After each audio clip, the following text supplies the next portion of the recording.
What's up? Posting on Blue Sky that I'm live. Live, baby, live. Live, baby, live.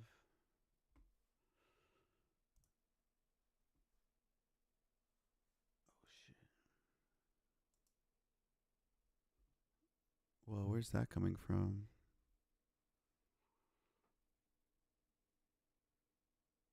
Why is my shit repeating, bro?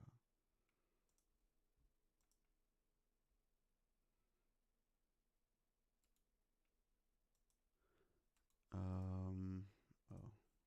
Dang, it was repeating my shit. That freaked me out. Here, let me test my widgets real quick. Alright, my widgets are working. I've been having problems with that. Whew. Alright, so let's see. Bam, bam, bam. Hello, everyone. Welcome to the stream. I'm live. So today, I've got a lot going on. Usually I stream one or two things, but I'm gonna try and do multiple things. My ADHD brain here. So I got my iced Americano, half calf going on. Sorrento's drafty coffee, my favorite, man. I got some healthy-ish candy snacks right here. I love Joyride, man. You know, I service the owner's home, or he's like the head of marketing for it. No, what was it? Project 7? No, it is Joy. He is part of the owners of Joyride, so that's pretty cool. I love their snackies. I'm not promoting shit. I'm just saying that's what I'm eating right now. So, all right. So today, guys, I'm gonna start off this stream with some film reviews, what I've been watching lately, and then I want to continue reading a short chapter of Prison Nation. I think yesterday or 2 days ago I read. Man, it took me 45 minutes just to read one chapter. It was like, I guess these pages are quite long, you know. And after that, I'm either gonna continue my Final Fantasy VIII playthrough, do a side questing. I have the strategy guide here because old school games and RPGs is just tricky with treasures and stuff. Um, and then I'm gonna start an indie Soulsborne game called Bleak Faith Forsaken. So I like I'm due for a Dark Souls type of game, so it's supposed to be pretty good, guys. So dun, dun, dun, dun, dun, dun, dun. So let me get my I'm gonna get my letterboxed account going on here, ladies and gentlemen. Window title must match. Yeah, there we go. All right, let's zoom in on this piece of shit. All right, so let's pop this stream off, guys.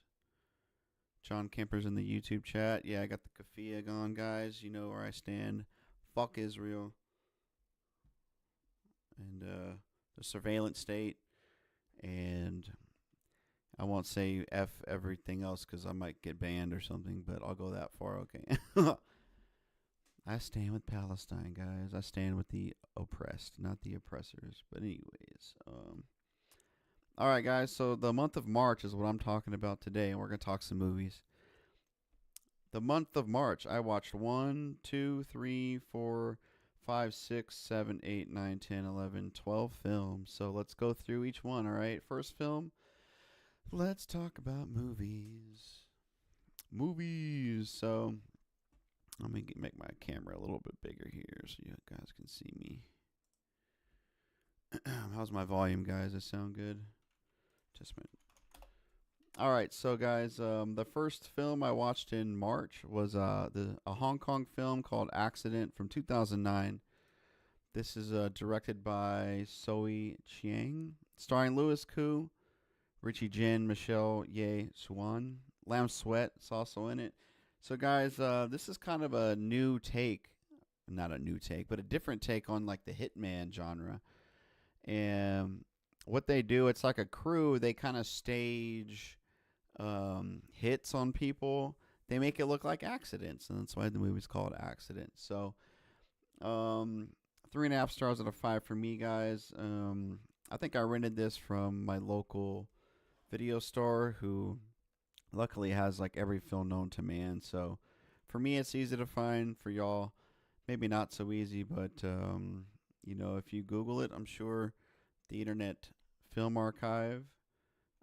Just Google Accident 2009. I'm sure you can torrent it or get it from other means, but recommend, guys. It's a pretty thrilling movie. I love how they plan the hits. I mean, that's like everybody likes a good caper. Maybe it's not really a heist movie, but you know how they plan the shit out and they execute it. Maybe some things go wrong, maybe they don't. I won't spoil too much, but yeah, man, Accident. Good hitman movie right there from Hong Kong. Next film I watched, guys, was Redeemer. And I need to watch more of Marco Zaror, dude. This guy can kick some serious behind. This guy is a great martial artist, y'all. Redeemer was from the year 2014, directed by Ernesto Diaz Espinosa. I think it's a film from Spain, I believe. And also starring Jose Luis Mosca and Loreto Aravina. But guys, this is some good action martial arts, and it's got a decent story to boot. Usually you go in there with just looking for action. But I gave this one 3.5 stars out of 5. Watch it for Marco, guys. That's all I got to say about that one. Again, I'm reviewing March movies, so sorry if I don't have too much to say, but I love the action in that one. The Mummy, guys, from 1999. So, I grew up with this one, man. This was always on the movie channels. This was released in 1999, directed by Stephen Sommers, who, I love Deep Rising, guys. That's one of my favorite horror movies out there. So it's got a pretty good director on the helm here, starring Brendan Fraser. Pretty stacked cast, guys. Rachel Weisz, John Hannah, Arnold Vosloo. He was in Hard Target, the John Woo's first North American release. Great villain right there.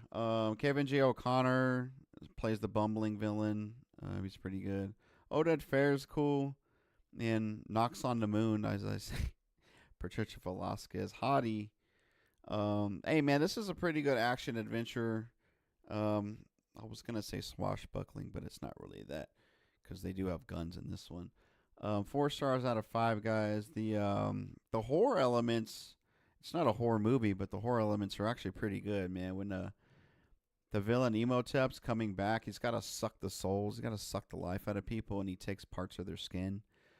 And he's being rebuilt, and he's got like half a mouth, and he eats a beetle, and he's just chewing on it and shit, man. It's pretty freaky. And he sucks the eyeballs out of some other guys, and like they're missing their eyes, and you're just like, well done, guys. So CGI holds up pretty good. The action sequences are all right. Action choreography. There's a scene where Brendan Fraser's just fighting against no one, but it's really CGI mummies added in. So looks pretty good. Bravo, Brendan Fraser. Sometimes I think he can be a good leading man. So classic action adventure, Mummy. Stigmata. This review is gonna last 5 seconds long. Stigmata is a piece of shit, guys. Half a star. I couldn't even finish the goddamn movie. I rarely log films on here, if ever. Hell, this might be the first film I logged that I never finished. I couldn't finish it, man. Directed by Rupert Wainwright. And guys, I want to say this. I worked at Radio Shack in Los Angeles on Melrose and Fairfax. I met this director. He was like the biggest douchebag you can possibly. He had some like floozy with him. Some like bimbo. Sorry. But he was just as any Hollywood douchebag, dude. But Patricia Arquette, Gabriel Byrne, Jonathan Pryce, Nia Long. Boo. It's so bad, dude. I'm not even going to talk about it. It's making me mad thinking about it. Boo that movie. All right, let's go to the next one. Hollow Man. Guys, so I went into this one. I'm like, damn, this is going to be Paul Verhoeven's worst film. This is going to be 1 or 2 star film. I gave it 3.5, dude. I can't believe how much I liked this film. This is from the year 2000, starring Kevin Bacon, Elizabeth Shue, Josh Brolin. Um, excuse me, sorry. I got a nose hair. It's itching. But yeah, man, this is like you give a guy too much power, what's gonna happen? That's kind of like the tell here, and I like how there's little hints at the beginning of the film, how like a line here, and you're like, oh shit, dude, Kevin Bacon's kind of like fucked in the head, you know. Like he kind of means good, but like deep down, this guy he's got some screws loose, man. So I like how they kind of low key drop hints in there, and then bam, it goes full blown, like kind of like a slasher movie. This guy's moving around, taking people out, and he's invisible. So I liked it, man. Some imagery is pretty cool when he's like covered with blood, and he's like, because they're trying to track him, so they throw like liquids on him to like find him and stuff. There's like a assault scene, dude. It's really messed up. I mean, no, I mean, it lasts like really short, but it's like, did you really have to throw that in there? But I guess it's like you give man too much power, that shit does happen. Men can be pieces of shit. Or people, human beings, when given too much power, are monsters. So I guess that's what it's trying to say. But anyways, next film, guys. This is a blind spot. I love Paul Verhoeven. I love Starship Troopers, among other films. Total Recall, RoboCop. But I feel like I have watched bits and pieces of Basic Instinct. But man, released in 1992, starring Michael Douglas, Sharon Stone, George Zadunza, Jeanne Tripplehorn. Yeah, dude, 4 stars out of 5. I really like this. The sex scenes, they go all out, for an R-rated Hollywood movie. They push it to that like NC-17, part. But yeah, Michael Douglas is pretty unlikable. This has a sex scene that's pretty much assault on Jeanne Tripplehorn. Like, it tries to be erotic, but it's really, she says no, and I mean, was the director really thinking like, oh, this is just supposed to be hot, and like, I mean, she liked it, but it's really that loses the freaking whole star right there, But Sharon Stone kills it. George Jazunda, I can't even pronounce his freaking name. This guy was so good in this film, guys. He provided like reality checks because his partner's getting. He told him, like, oh, you've got that magna cum laude pussy that fried up your brain. Because Michael Douglas, the detective, is, like, making excuses not to track Sharon Stone. And his partner's like, dude, it's totally her, man. What the fuck? You're just, like, you got a little taste of that poo nanny, and you went cray-cray. But, shocking violence. Great dialogue, guys. I wasn't dating him. I was fucking him. That type of shit. It's a good police procedural, So, Basic Instinct, 4 stars out of 5. Next film, guys, was another blind spot from John Woo. I love John Woo. But I've been avoiding this one, dude, because it's so mixed reviews. Paycheck from 2003, directed by John Woo. One of his American efforts, and Ben Affleck, Aaron Eckhart, Uma Thurman, Paul Giamatti, Joe Morton, Michael C. Hall, Colin Feore. John Woo's going. He's trying to make Ben Affleck this Cary Grant type, maybe like a neo-noir spy thriller type of shit. But nah, dude, I don't like the plot. The action, there's not enough. John Woo is the action god, and like, dude, I just don't. No, sir. There's a good car and motorcycle chase. I will say that. That is the most impressive stunt in action sequence. But nah, dude, not too thrilling. Not crazy about Ben Affleck. Uma Thurman's pretty good though. 2.5 stars out of 5. Watch it for John Woo, guys, but don't. You won't be impressed too much. So next film I watched is Undertone. This feels like a 2026 release, but it's not. So this is directed in 2025. Directed by Ian Toussaint. starring Nina Kiri, Adam DeMarco, Kiana Bastidas, but that's a voice. This is a really cool premise. It's like two podcasters.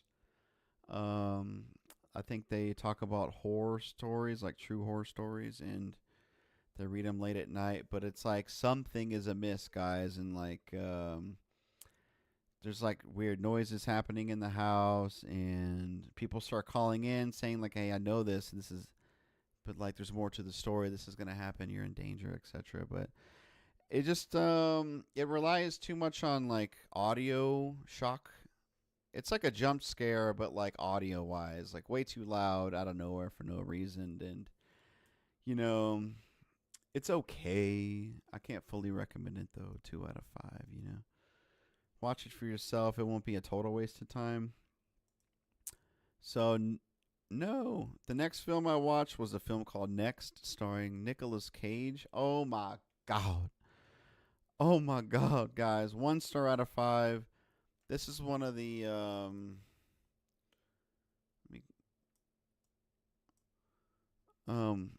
damn it, why is my camera getting smaller?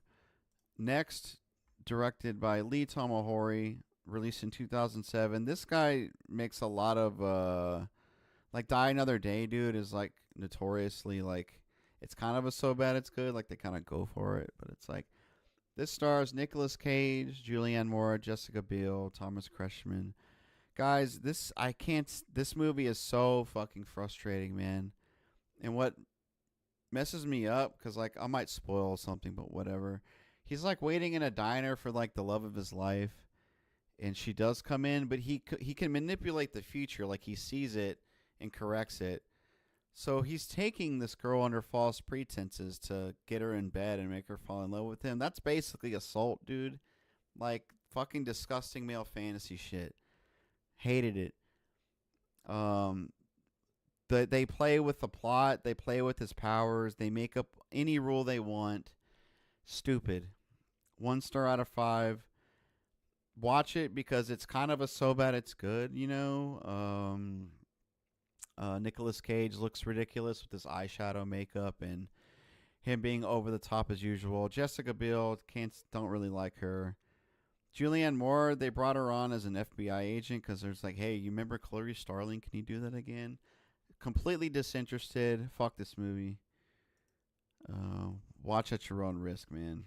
So, sorry if that was too harsh. All right, 3 more movies to talk about, and then we're gonna read a book. So, Midnight Warrior, released in 1989, directed by Joseph Merhi. Guys, this is a PM Entertainment movie, and PM Entertainment is some of my favorite low budget direct-to-video action movies because there's always explosions, a car or two always blows up, and there's always decent action with so bad it's good dialogue, bad acting. But even this one, man, like I try and rate a so bad it's good film 3, but I gave this one 1 star, dude. Horrible action. There's nothing to laugh at. It's not even so bad it's good. It's just bad. So, I'm sorry, PM Entertainment, but I said. Extra Bulla. Warren is in the YouTube chat. What's up, man? I'm just reviewing a few films I watched in March over this year. The Mummy, Hollow Man, Basic Instinct, I've talked about that I like so far. All right, the last 2 movies, guys. The Mummy Returns, the sequel to The Mummy. I had to watch this because I watched The Mummy a shit ton growing up. But I never really watched The Mummy Returns from beginning to end in one sitting. So I had to see what's up. But man, 2 stars out of 5. They brought the same director back, Stephen Sommers. They brought back Fraser, Weiss, John Hannah, Oded Fair, Arnold Vosloo, Patricia Velasquez, and The Rock. I can't stand, dude. But so in this film, I gotta sneeze. Oh my god. I gotta sneeze. How's that nose hair? But man, they just repeat the jokes over and over. They do callbacks to the previous film. Lame, dude. It's like sequelitis. They didn't know what to do, and There's like one or two alright action sequences, but the CGI feels worse. Um, John Hannah's not as good. He was some good comedic relief.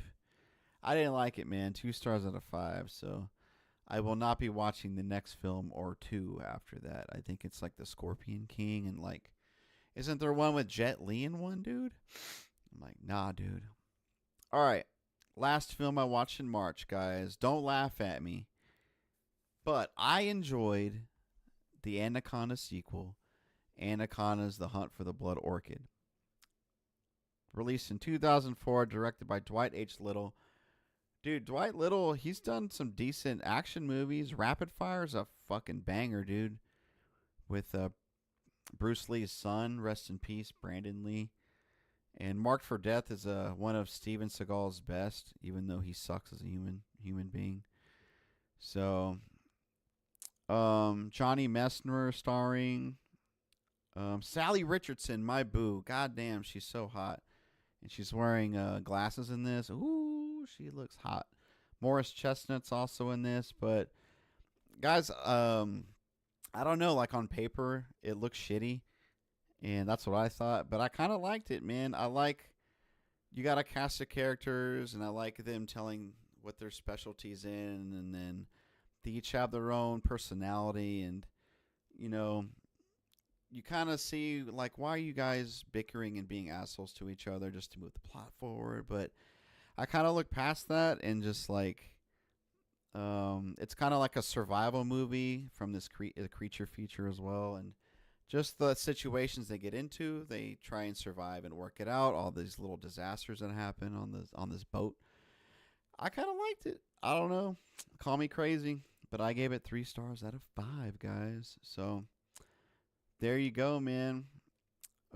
Those are the films I watched in March, guys. Those are the films I watched in March. So what did you guys think? You going to watch any of those? I hope what I'm recommending to y'all, you guys will watch. So, favorite first time watches of March: Accident, Hong Kong, Hitman movie, Redeemer, starring Marco Zaror. The Mummy I'd already seen, but I recommend it. Hollow Man, I think that's my second viewing. Basic Instinct, and Anaconda is the sequel. So, the worst watch was probably Stigmata and Next. So, fuck those movies. All right, I'll be doing April. Those are the April films I watched. If you want a sneak peek, guys, in Too Deep with LL Cool J. Oh my god, why did I watch that shit, bro? Hey Warren, this is when I went to Chicago in April, dude. You remember we watched Parents together? If you guys are watching right now.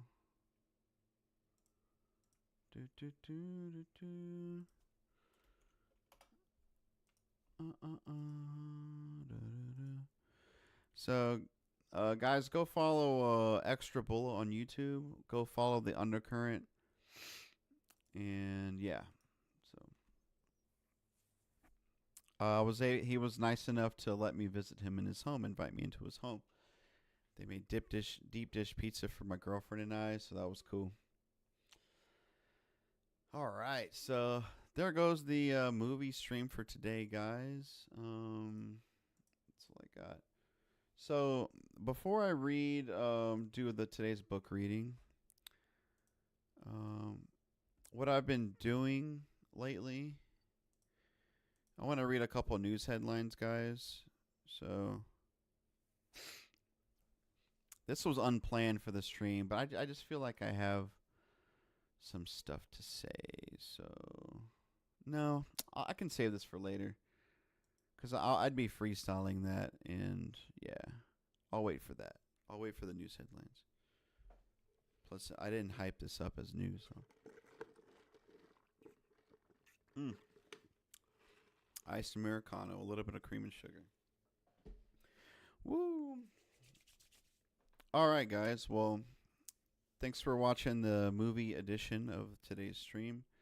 We're going to move on to the next part of the stream, and we're going to continue reading Prison Nation by Tara Herviel and Parr Wright. My voice cracked. The Warehousing of America's Poor. The previous chapter, we talked about what prisons, especially what's new supermax prisons do to small American towns. Basically ruins them. The entire population suffers. The people that live there. Alcoholism, domestic abuse, boredom, crime, drugs. And what this next chapter I'm going to read today is about the politics of boot camps. So, if you guys are new here, I'm Game.Film. I'm anti-capitalist, anti-imperialist. I love streaming games with you all. I love reviewing movies. But I like talking about the horrors of capitalism. And I like to read books on stream, guys. I like exposing the two-party duopoly in America, how Democrats are not the lesser evil, how Republicans and Democrats work together to screw us. Just remember, both parties hate poor working class people. If you're rich, maybe they like you, but I'm talking like ultra wealthy, man. So, I have to say that shtick just now because folks join in on the stream and they're like, Game.Film, look at all these video games and movies, but like, why is he talking about capitalism? Why is he reading news headlines?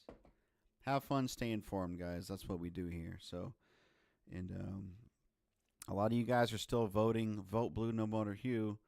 I've got liberals that follow me, and I've got a few Republicans that are closeted, maybe. And like, guys, if you vote in a two-party system, you're a sucker. I don't know how to put it to you, but reading these types of books, will help you, think about issues that Democrats and Republicans are both doing.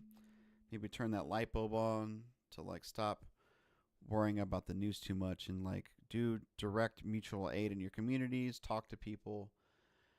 A Trump voter is just as confused as a Biden voter, guys. So I think that's it for that rant. But anyways, all right, let's continue. Prison Nation. This chapter is titled Deadly Nostalgia. The Politics of Boot Camps by Christian Parenti. This article was written in March 2001.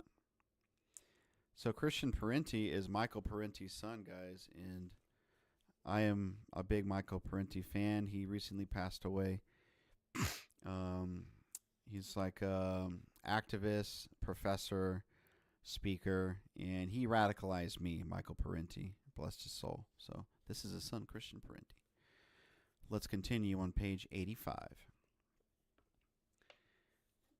The short, stout 8th grader, Gina Score, was never much of an athlete, but that didn't matter to the staff at South Dakota's Plankinton Boot Camp for Girls, where military-style discipline and calisthenics were the modus operandi and, as staff put it, quitting is not an option. On her first day in boot camp, Gina, sentenced for stealing a Beanie Baby, was excoriated and ordered about in an official induction process that, according to one former staff member, quote, isn't successful unless someone pukes or pisses their pants. Close quote. The second day, July 21st, 1999, began with a sweltering 2.7-mile morning run. Immediately, Gina, at 5'4" and 226 pounds, fell behind the rest of the pack and was showing signs of heat stroke. By the end, she was lying in a pool of her own urine, frothing at the mouth, gasping for breath, twitching and begging for mommy. Staff denied the girl water, but did administer a full course of ridicule, calling her a faker, laughing at her, dragging her, dropping Gina's limp hand onto her own face, and finally threatening to videotape the girl to prove, to quote, what a pathetic and uncooperative child she was. Close quote. When other girls attempted to shade Gina from the pounding sun, they were ordered to step away. After more than 3 hours of this, the staff finally called an ambulance, but Gina Score died en route to the hospital. This Lord of Flies scenario outlined in a lawsuit filed by Gina Score's parents is unfortunately an all too common feature of life in the social laboratory of tough love.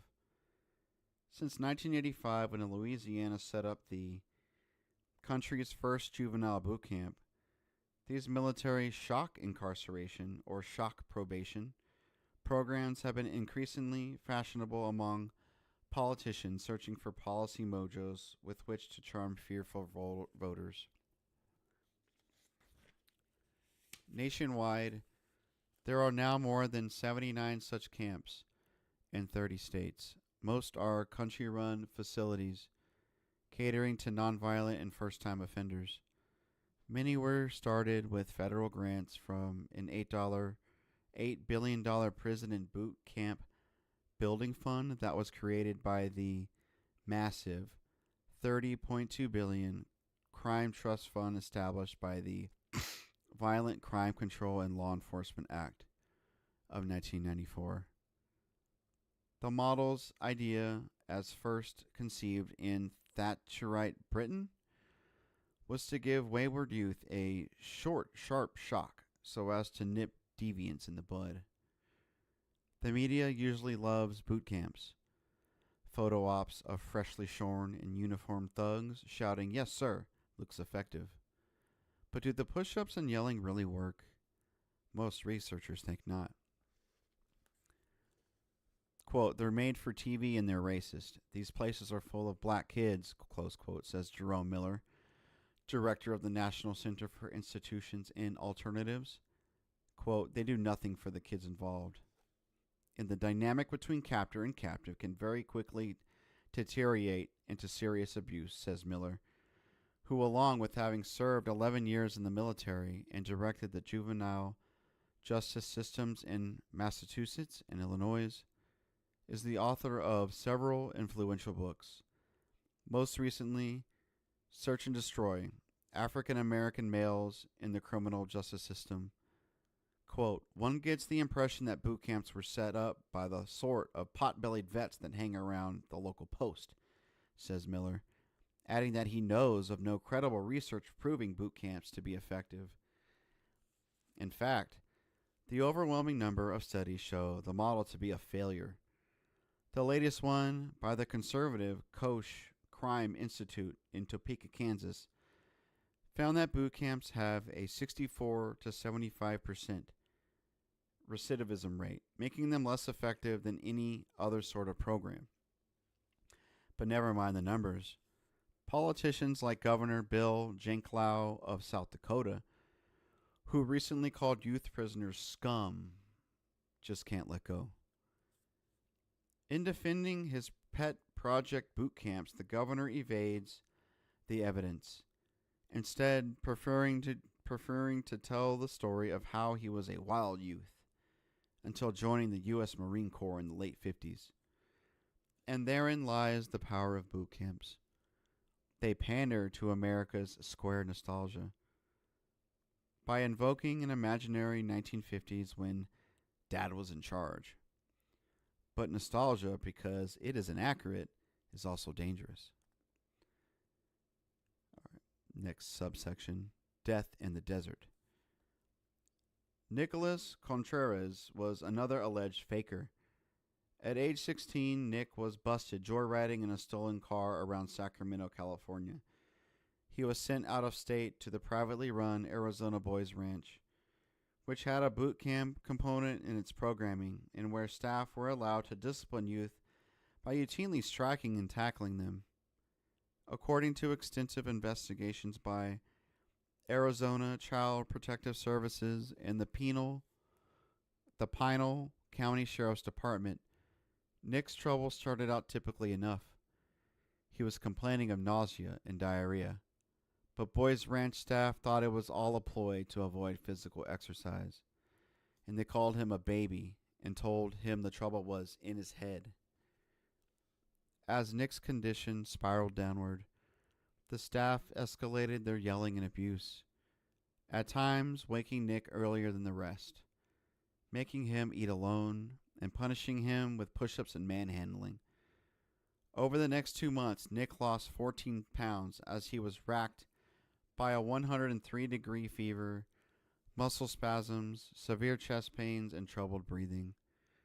All the while, the staff forced him to continue with the discipline: calisthenics, running, and constant "yes, sir," "no, sir." When he faltered during exercise, the staff punched and shoved him onward. Soon Nick was defecating in his bed and clothing and vomiting with clockwork frequency, complaining that his body was hurting all over. When staff could tell an eruption was imminent, they would mockingly count off 3, 2, 1. On top of that, they forced Nick to tote a bucket filled with his own vomit, feces, and soiled sheets. For extra measure, they made Nick do push-ups with his face just above this acrid slop. Nick's struggle finally ended on March 2nd, 1998. Staff spent much of that evening throwing Nick to the ground, bouncing him off a wall, and making him do push-ups. Before he lost consciousness, Nick lay in the dirt, unable to move, while above him, bellowing staff commanded him to get up. According to a witness interviewed by CPS, the boy's last words were a simple "no." The autopsy found that Nick's distended abdomen was flooded with more than 2.5 quarts of pus from a virulent hybrid infection of staph and strep. The boy's lungs held fluid that was, according to one official inquiry, probably inhaled when vomiting, and his body was covered with 71 cuts and bruises. The official cause of death was cardiac arrest, and in the ensuing furor, neglect became the operative word. Quote, "If you ask me, it was torture," says Joe Contreras, Nick's uncle. "That was beyond abuse. I wonder if he was calling out to Mom, Dad, Uncle Joe. It makes your heart hurt." In the wake of Contreras' death, California withdrew all its wards from the Arizona Boys Ranch, and it was revealed that the Boys Ranch had more than 100 complaints of child abuse lodged against it in the 5 years preceding Nick's murder. Shortly thereafter, 4 of the 5 ABR campuses were shuttered. 5 staff were indicted for murder, and the states of Arizona and California settled out of court with Contreras' mother for more than $1 million. Since then, all charges have been dismissed or dropped by the DA, except for 1 manslaughter and 1 child abuse charge against former Boys Ranch nurse Linda Babb, who cleared Nick for exercise and repeatedly pinned reports to staff urging them to hold Contreras highly accountable for his negative behavior. Today, the ABR runs only 1 camp, and the state of Arizona no longer allows them to use corporal punishment. A Boys Ranch spokeswoman would only say that the program is now very different before hanging up the phone and ignoring further inquiries. The same month as the Contreras death, a 24-year-old asthmatic named Eddie Bagby was pepper sprayed and killed by drug instructors during his first day at Arkansas's Young Offenders Boot Camp. Already in the midst of an asthma attack when he was sprayed, Bagby died a few hours later at a Little Rock hospital. He had been sentenced to 18 months for fleeing police and driving while intoxicated. Official investigations blamed Bagby's death on several pre-existing medical conditions. Crazy shit, man. Next section. Below the radar. The gruesome deaths of Score, Contreras, and Bagby are but the aberrant tip of a huge, largely unseen iceberg of abuse. In South Dakota, for example, the publicity surrounding the Score case led to a class action lawsuit filed by the well-regarded Youth Law Center on behalf of 14 other Plain Kenton boot camp veterans, many of whom,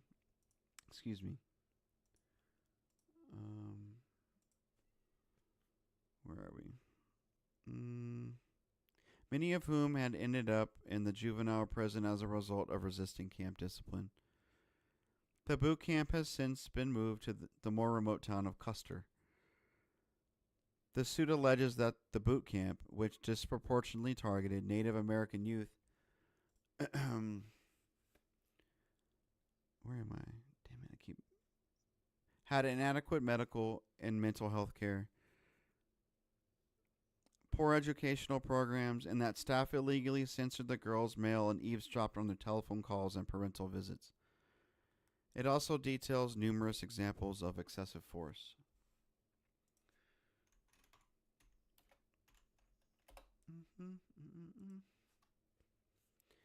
There is, for example, forepointing. This punishment involved up to 6 male staff physically restraining a girl, then shackling her into a spread eagle position on a raised concrete slab. From there, the staff cut off the young woman's clothes with scissors and covered her naked body with blood and urine-stained sheets, known as a suicide gown. Girls as Plankinton have endured whole days and nights like this. One of them was Patricia Demetrius, who was also forced to run with her ankles and hands shackled. The resulting cuts left permanent scarring. Running in shackles also offered staff an opportunity to force some girls to participate in the abuse of others by making those not in chains drag those who were shackled. Quote, if they'd fall, we'd have to pull them along by their chains, explained 17-year-old Vanessa Martin, who spent 3 months in the boot camp and is now in foster care. Quote, doing that made me feel like crap, guilty, says Martin in a flat Midwestern accent. Martin says that when there weren't physical abuse, staff subjected girls to a steady stream of psychological cruelty, especially in the hour-long group session that capped every evening. Quote, there were a lot of sexual abuse issues in there, she explains. Quote, during group, the staff would kind of use that. They'd always bring it up and keep asking questions even if a girl was, really crying and didn't want to say anymore, close quote. Neither the governor's office nor the South Dakota Department of Corrections would comment on the suit or current conditions in the revamped boot camp in Custer. Boot camps housing young adults age 18 to 25 also have their share of abuses. 19-year-old casino worker David Zamot learned this when he was busted for possession of marijuana and received a 30-day sentence in Atlantic County, New Jersey's boot camp at Mays Landing. 3 days into his stay, drill instructors caught Zamot in the bathroom sharing a cigarette with 2 other prisoners. Instead of writing Zamot up, as is official policy, the drill instructors marched him out to Bader's Coffin, a shallow 6-foot-long earthen pit laced with a cocktail of toxic waste from the cap's laundry. The DIs forced Zamot into the pit to do several sit-ups and push-ups. Several sets of sit-ups and push-ups. Quote, I was screaming, something's burning me. But they were like, shut up, we tell you when you can get out, explained Zamot from his mother's home in Egg Harbor City, New Jersey. When the DIs finally let Zamot out, he was crying, begging for mercy, and his buttocks, back, scrotum, and penis were lacerated with third-degree burns. Eventually, Zamot required 3 major surgeries to repair damage to his skin and internal reproductive organs. He still suffers from numbness in his groin and right leg, but at the time he was given only cursory care and then locked in an isolation cell for the rest of his 30-day sentence. Quote, I was in a wheelchair in this tiny cell and my scrotum was swollen and full of chemicals, says Zamot. They gave me Tylenol, that's all.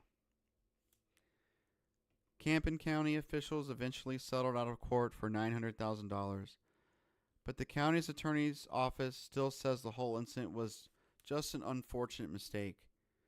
Zamot's lawyer, Paul D'Amato, disagrees. Quote, the motherfuckers knew the chemicals were in there, and we caught them lying about it, close quote. Zamot said he could have won higher damage if he had waited longer, but he just wanted to get the whole thing over with. I still think about it a lot, he says. Sheesh. Let me get some water. My God.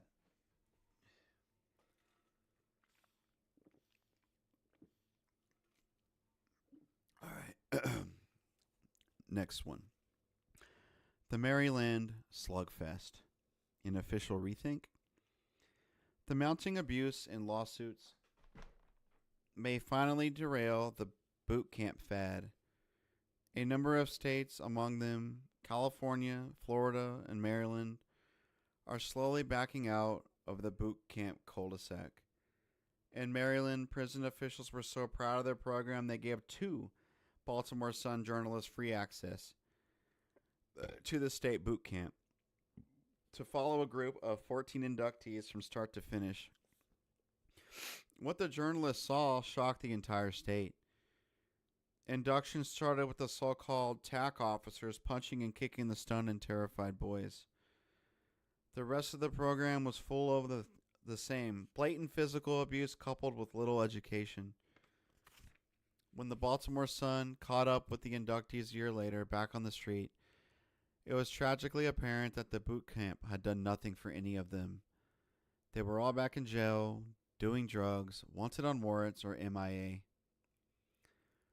In response to newspaper photos of huge TAC officers reducing kids to tears and splitting open their lips, Maryland state officials swung into damage control mode.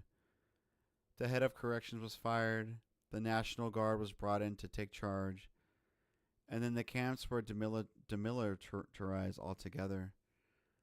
Georgia officials likewise have overhauled their boot camp program, after a U.S. Justice Department investigation found that it was overcrowded and unconstitutionally dangerous. The California Department of Corrections closed its boot camp in 1997 after it was shown to be ineffective. Many California counties have also dropped the model after brief flirtations. Many, but not all. Take a sip. Ow.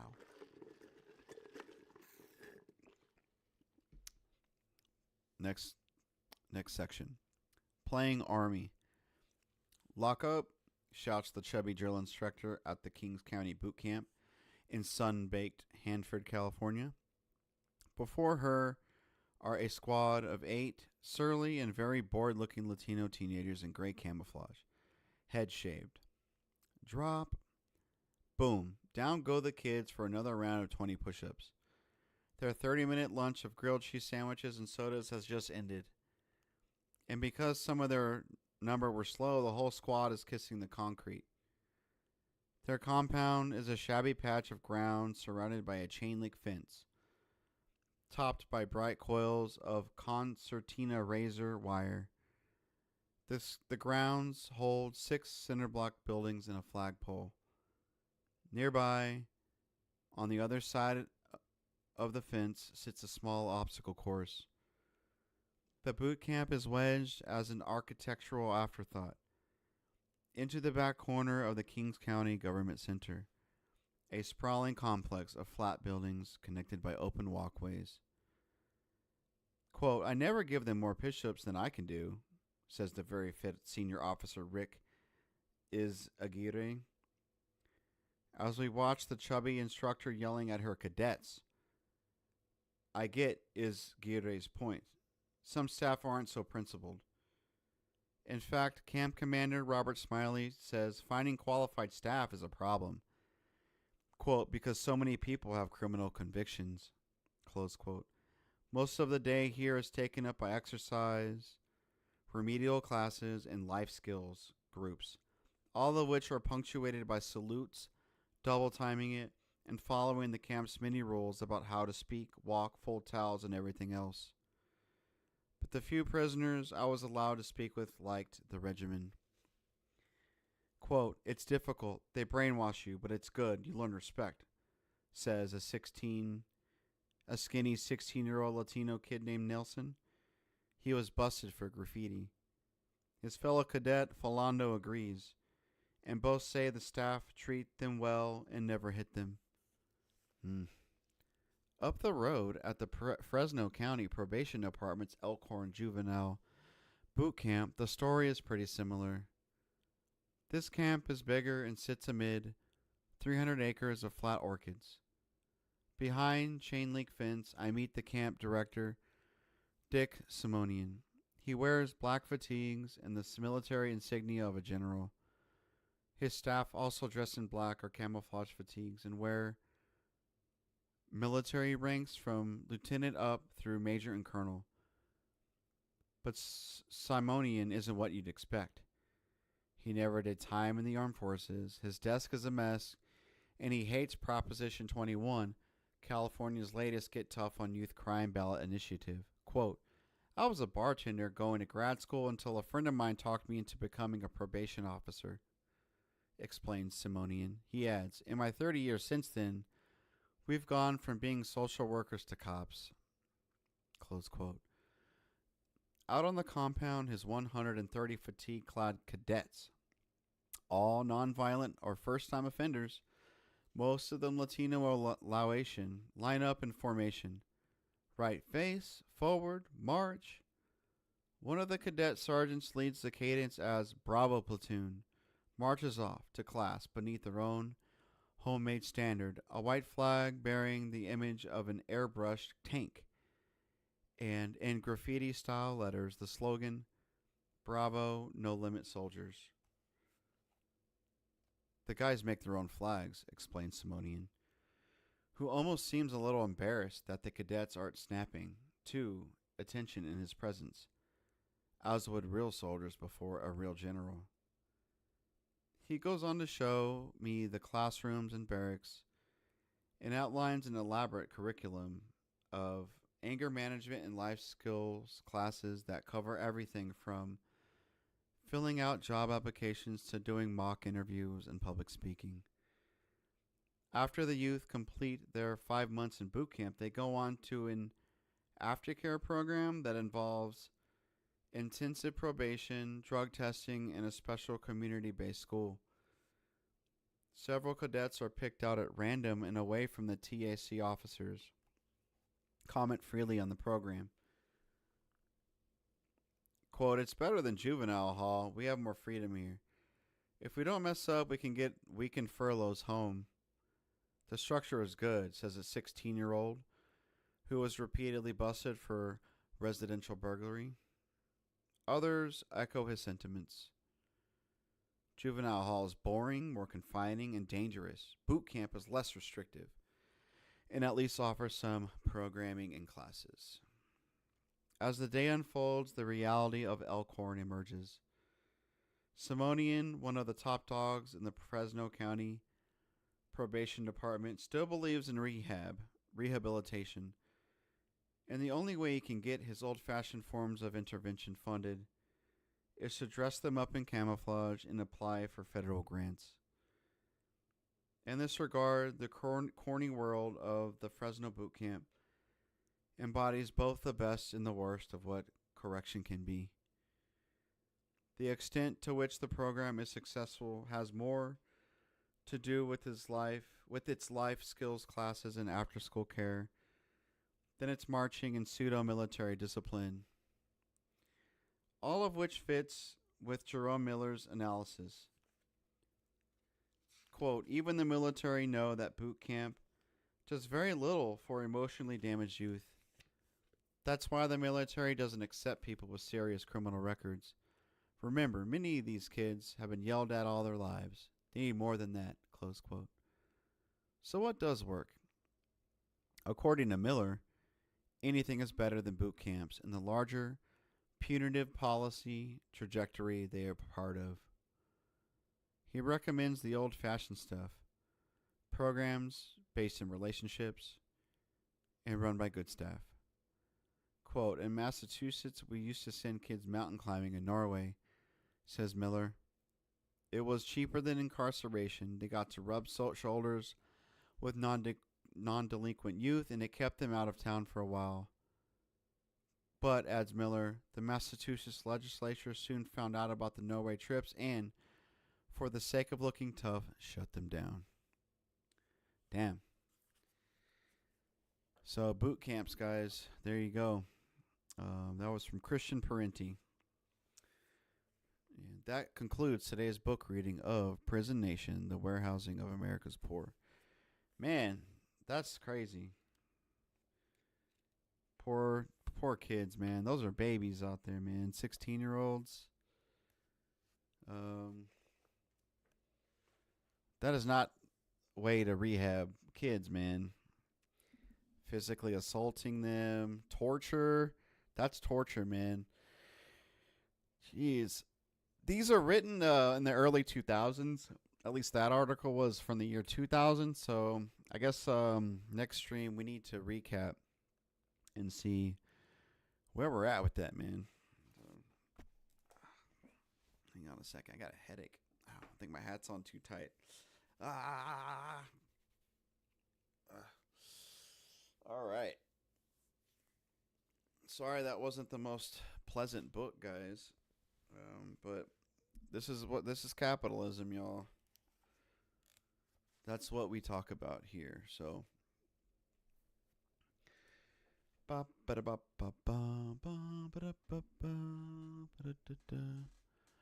come I can't add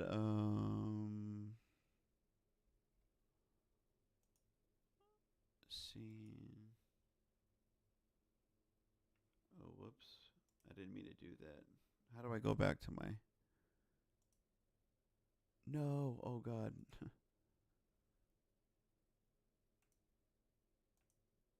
There I am. Okay, layout editor. Oh, I'm messing up my stream. Oh god. Whoops.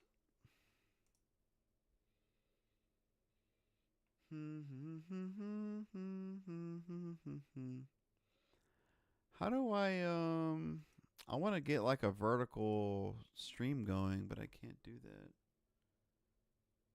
Dashboard home. Stream. But how do I need to change my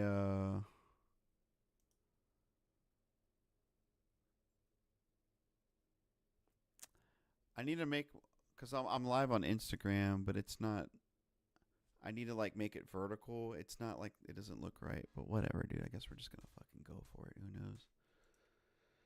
All right, guys, how we doing out there?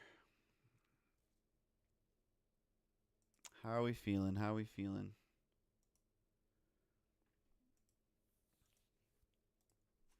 Let me update my stream links, and we're gonna did some film reviews, guys, to start the stream.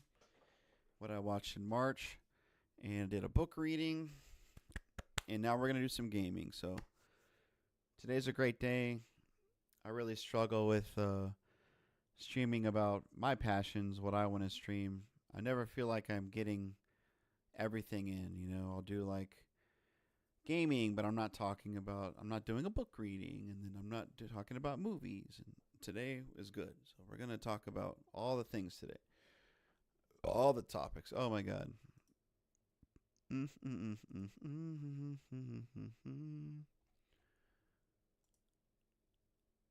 I wish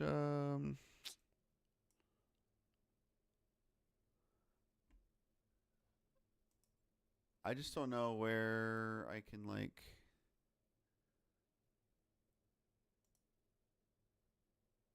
No, I don't want to do that. Can you give me 1 second, guys? I just want to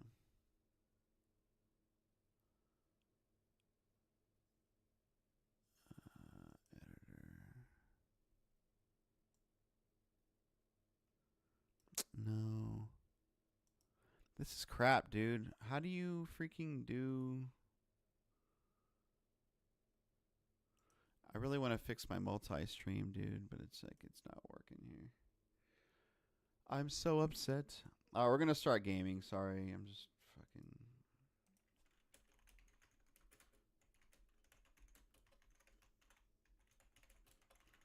Bleak.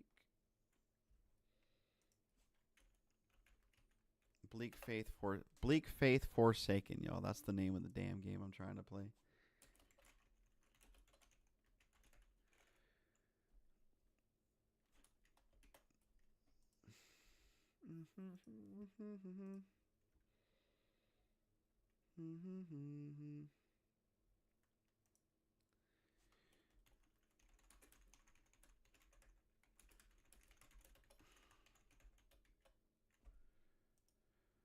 All right.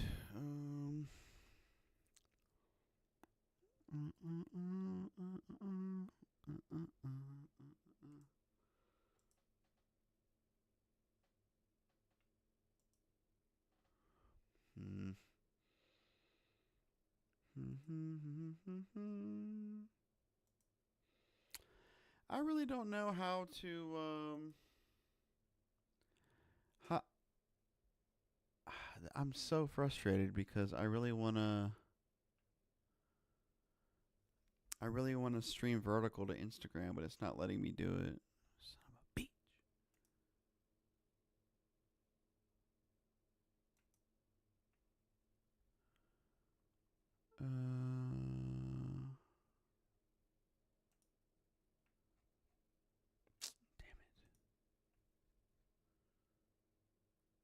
All right, we're just gonna forget it. If it doesn't work, it doesn't work. All right.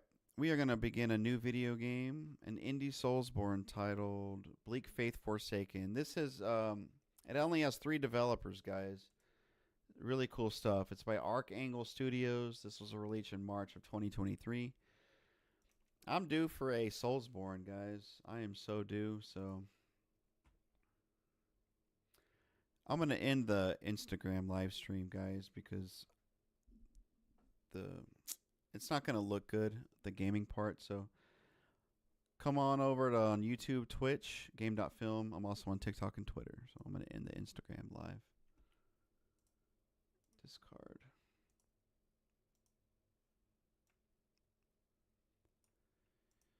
Okay. Boom. All right. I got my coffee. Got my snacks. Let's start some video games, y'all. I love sour snacks, man. I love tangy stuff. Sour. Alright,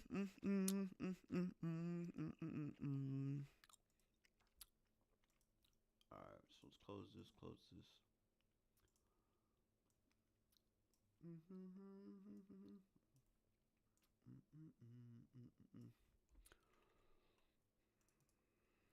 Man, I hope this game runs well on my computer.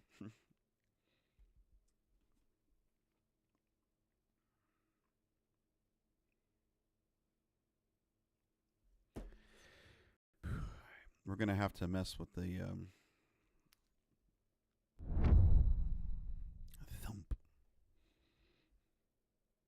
Test.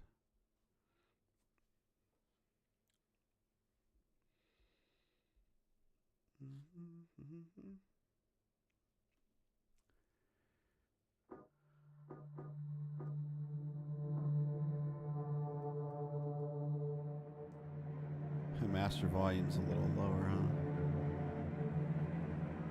How do I sound? Do I sound good over this? Oh.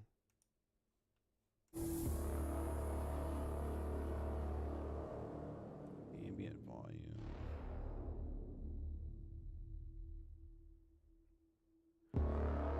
Testing 1, 2, 3. Hang on 1 second.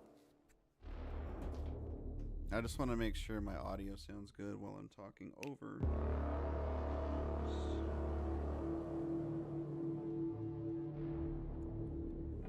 Hello, testing.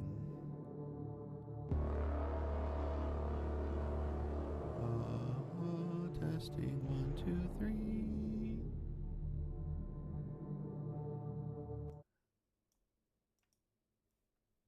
What about now? How does that sound?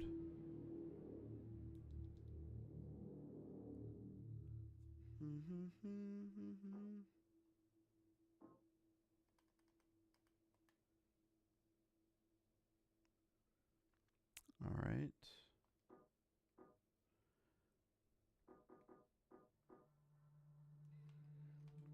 I guess we'll keep messing with it.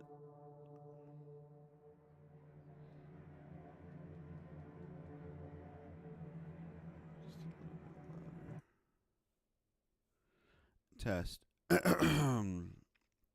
I gotta be careful with my mic there. Sounds good to me. Let me know in the YouTube, Twitch chat if it sounds shitty. Woo!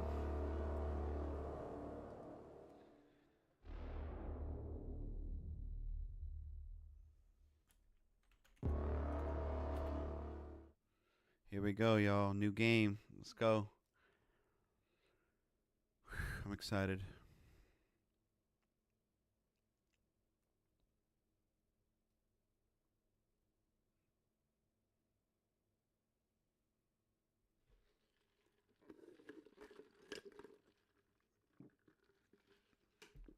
Woo! Whoop, whoop, whoop.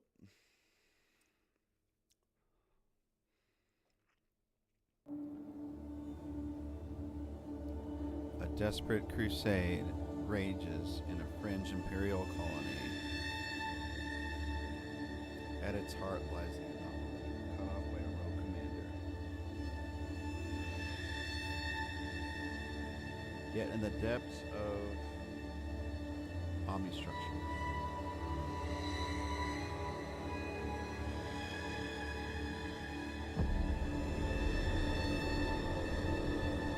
Testing 1, 2, 3.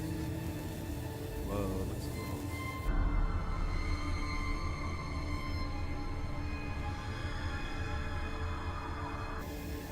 I think I need to lower my game volume.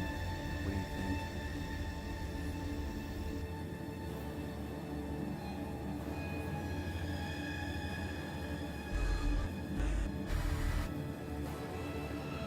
Hey, what's going on, bruh?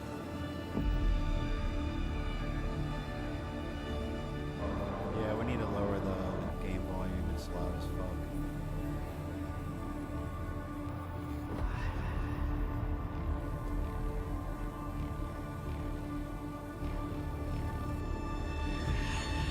Life of a content creator, getting that damn game volume, right?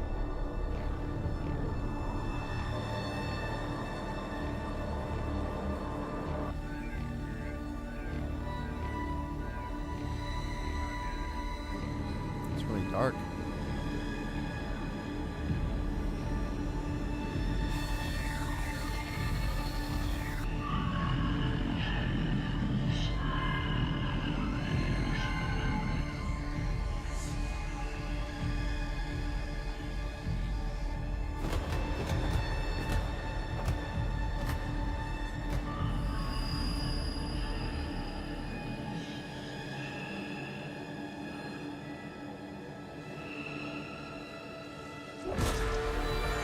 Whoa.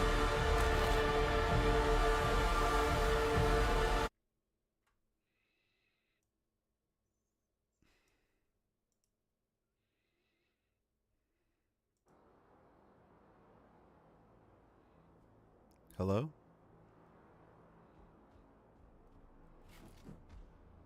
Whoa. Alright, this is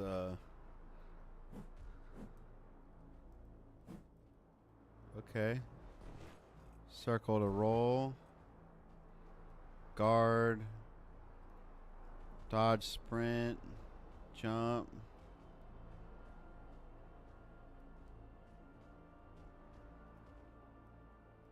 Okay, lock on target. Alright, so we're moving around. Which way do you think I should go, y'all?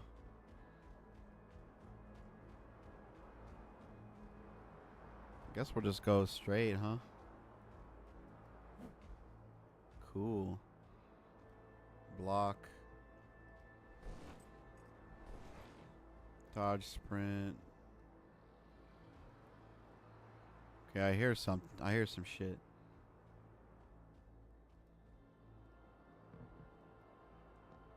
Should I go down?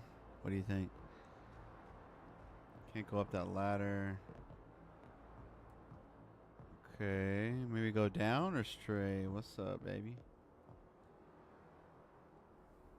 I picked up a lesser restorative fluid. Okay.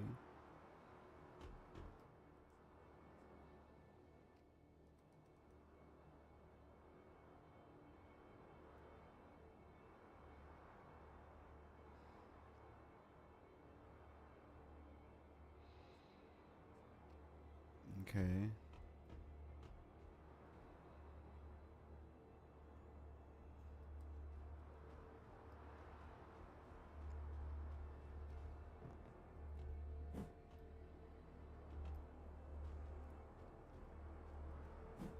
Can't hit that? What's up? Let's jump. Yeah. Ooh, your boy got hops, man. Oh, I would be dead. Oh. Jump. Jump, jump, jump, jump, jump, jump, jump.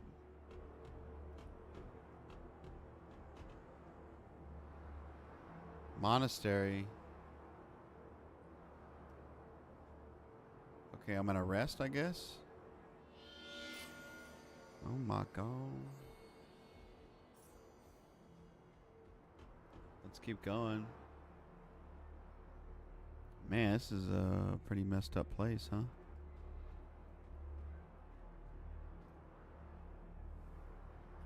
Iron pipe, wooden shield.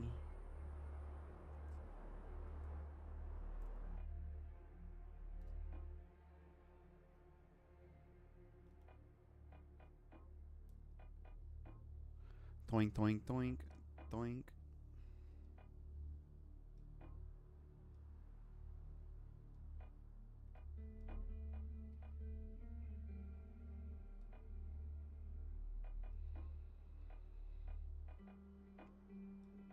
Okay. A wooden shield.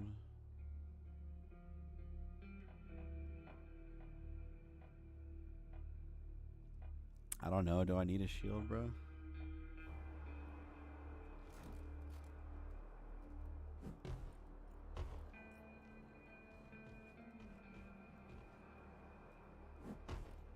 What's up with you, man? You just sitting there?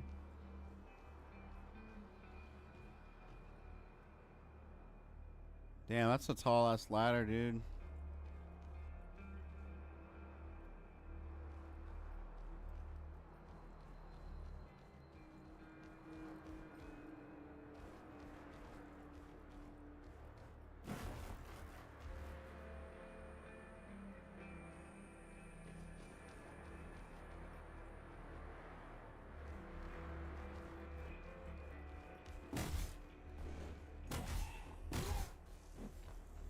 Okay.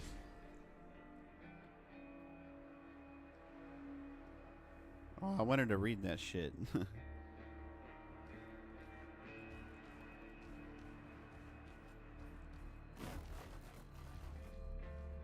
Dang, should I go forward?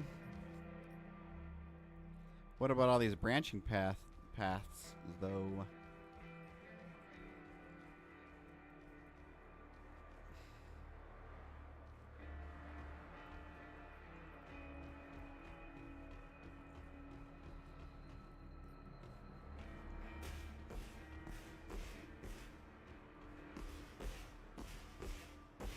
Is something coming after me? What the fuck is that? What the hell is going on?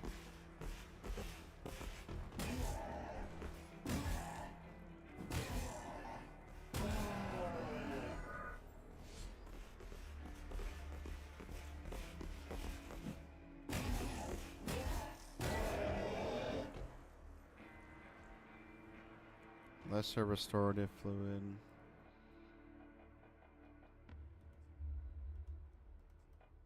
Crafting. Okay.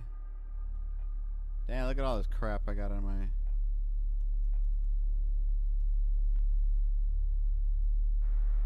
Alright.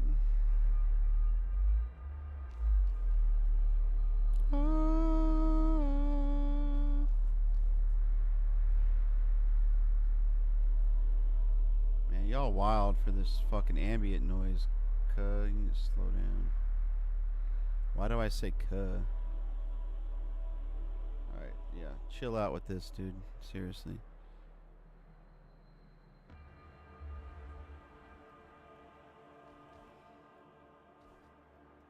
Maybe not the way to go.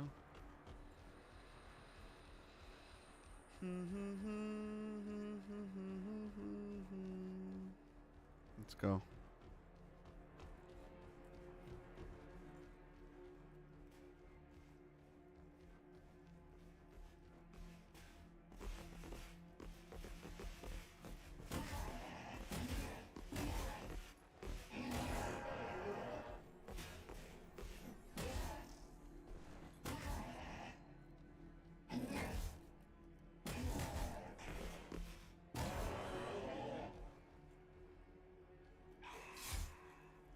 I tried to block, dude.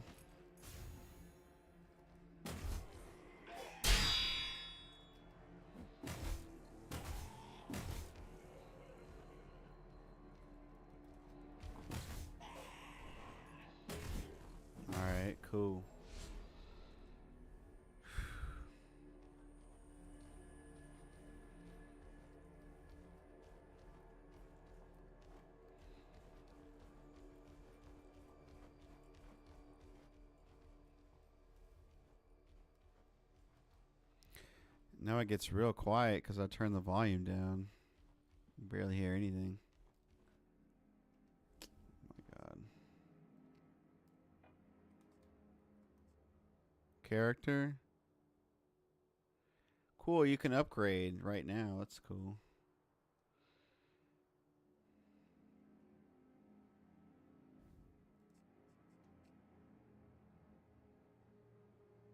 All right, here. So this is cool. You can recap what you're doing here. This is neat. I like this.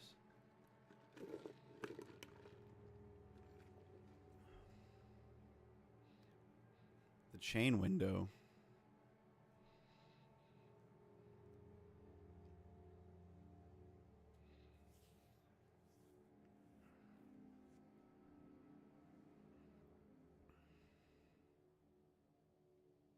Okay.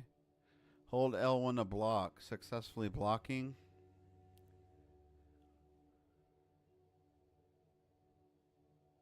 Okay.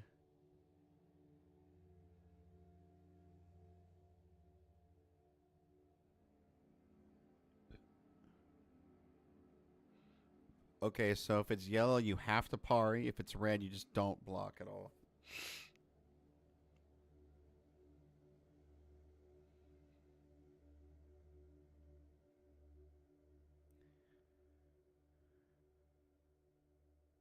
Okay.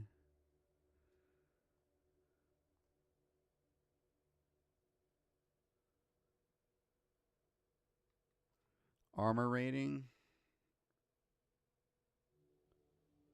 Okay.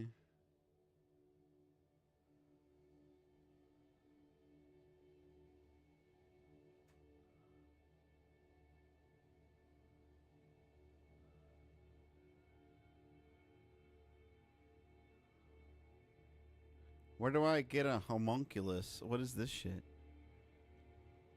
I want to put a save point anywhere I want.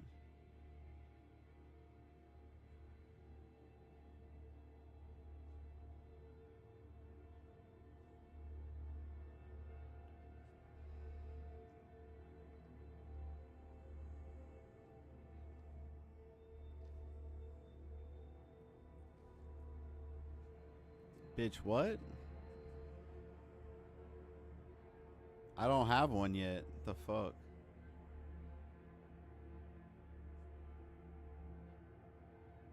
Where do I get one, man?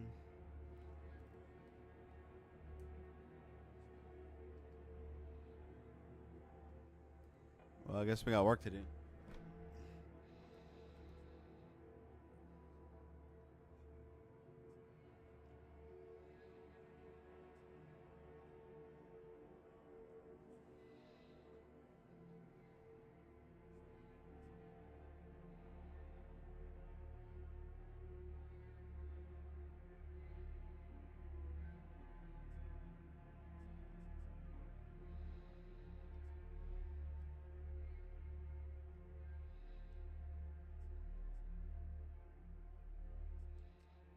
Okay.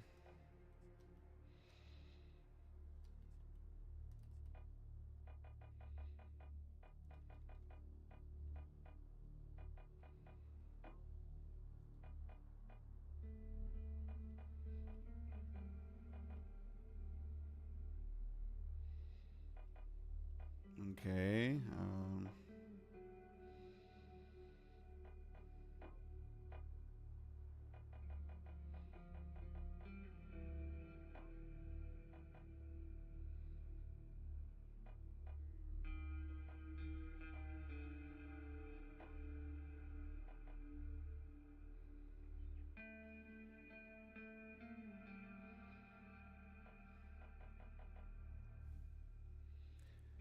Not really sure what's happening here. Oh, fuck me. God damn it. Well, maybe I'll go this way instead.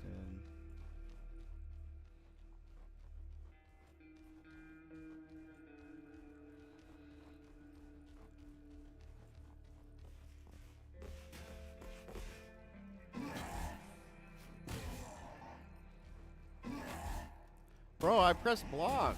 Piece of shit.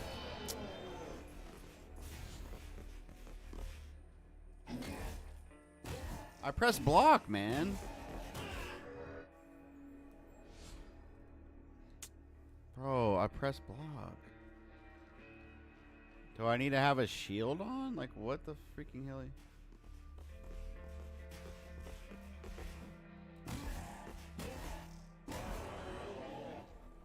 Alright.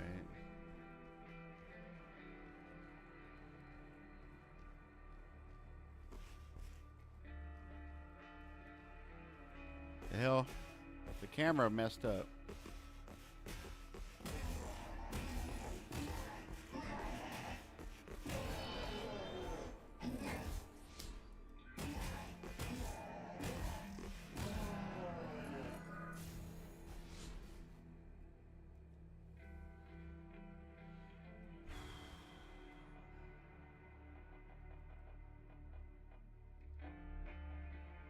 Lesser ionization fluid.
Which way?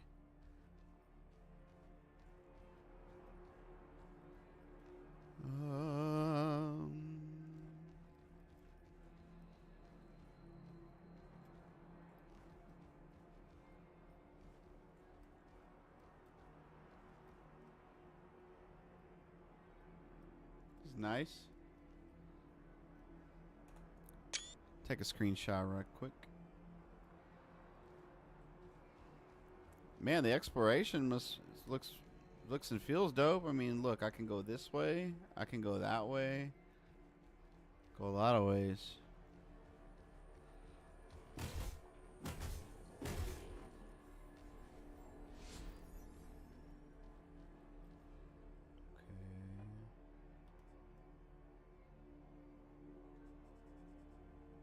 Stamina.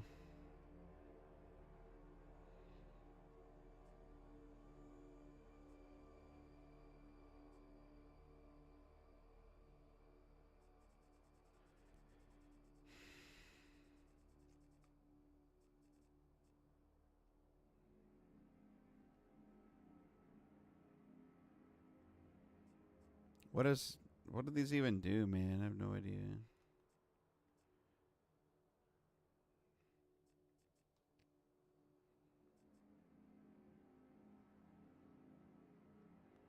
What does this do?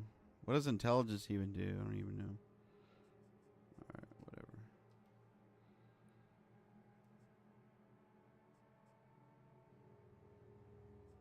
What is this?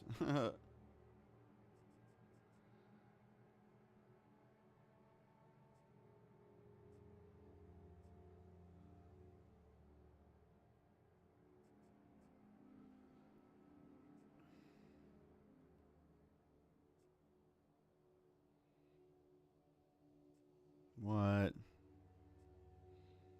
Flux required?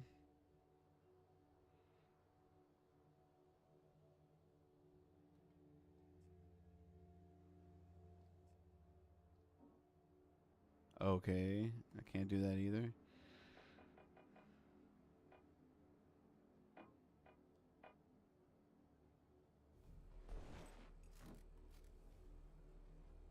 Oh. Okay. Got a little... Come on, block. Let's try it. Dude, what the fuck? You suck at blocking and parring, bro. That's really frustrating. What's the point of blocking if I can't?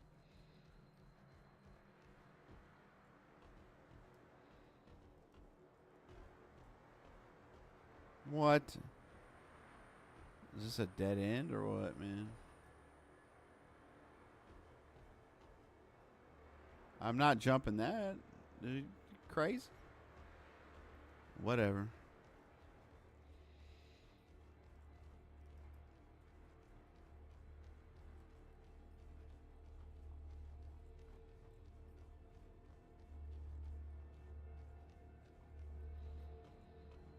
Let's go up.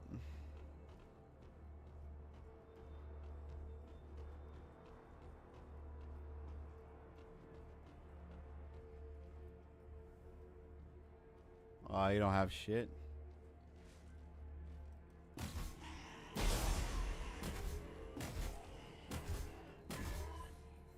Alright, that time I parried it, huh? Shit.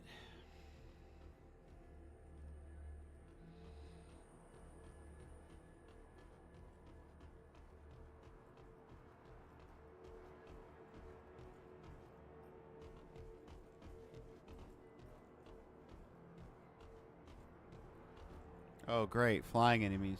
Big ones.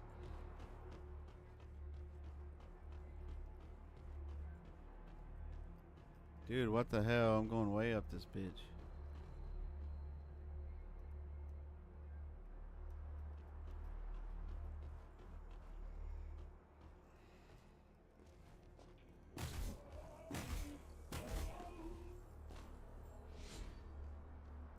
It's over here, man. Secrets?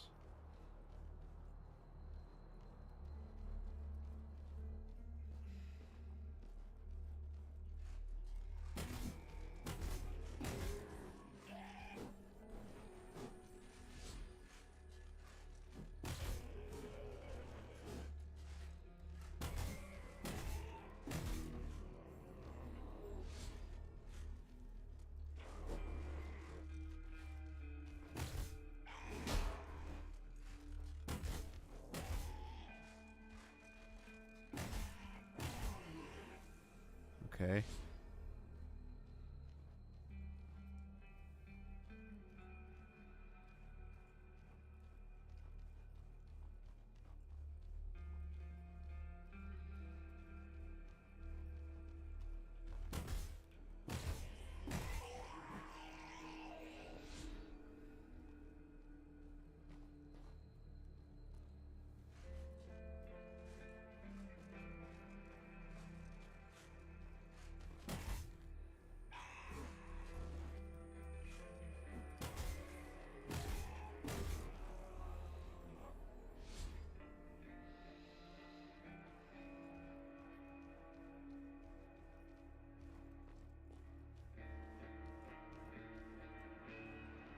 The audio mixing's a little crazy.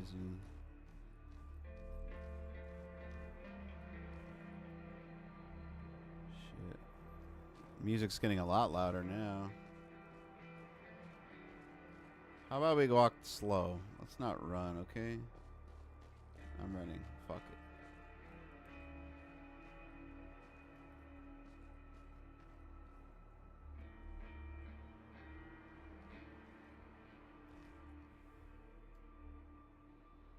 Kite shield.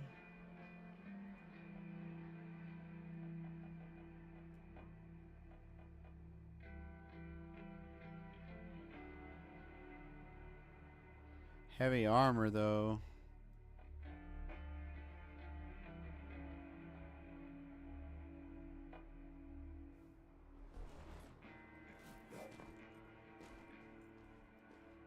Okay, I got a little secret. We'll go back.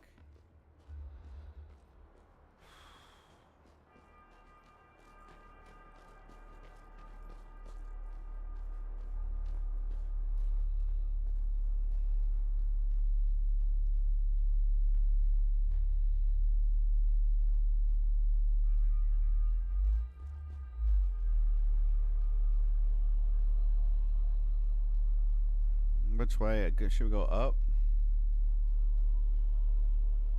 I came from that way, didn't I? Let's go up. Fuck it. Gotta be something good if we go up, right? I can jump over there.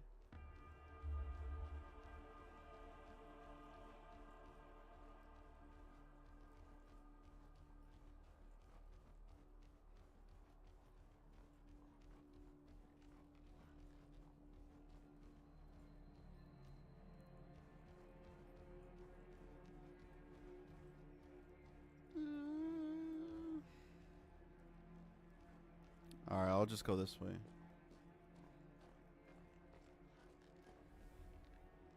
What's that noise, man? There's a noise.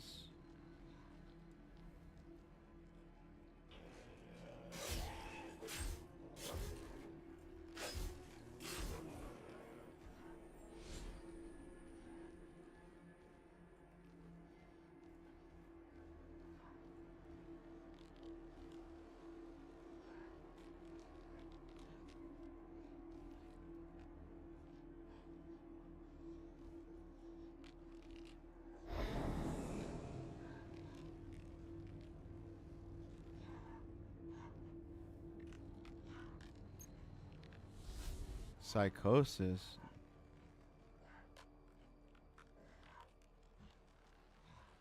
That's kind of scary.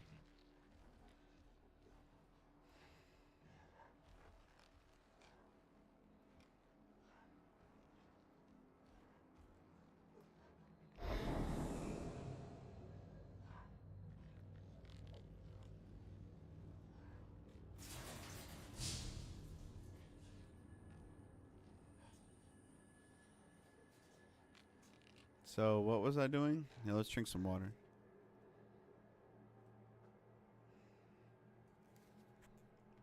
And I'm gonna go to the bathroom.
So, I'm back. Let's eat some candy, snacks.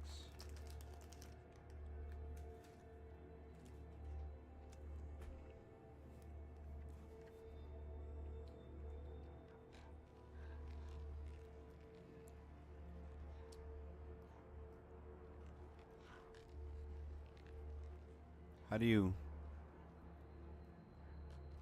Shit. Let's just hurt myself. Alright.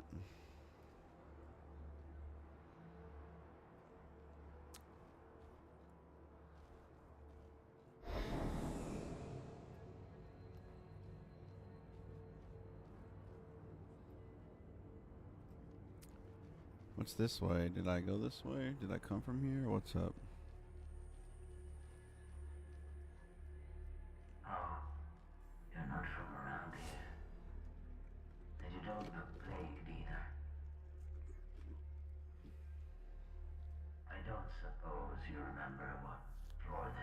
No, I don't. You don't talk much, do you? A mute friend. Since we're friends now, I suggest you avoid the brute over there. I will tell you about myself, but I'm afraid I don't remember much. Part of a reconnaissance patrol. I don't remember much else. God Emperor, forgive me. Sometimes I close my eyes and by the time I open them, I'm somewhere else entirely. Cool. How I'm still alive must be a miracle in itself.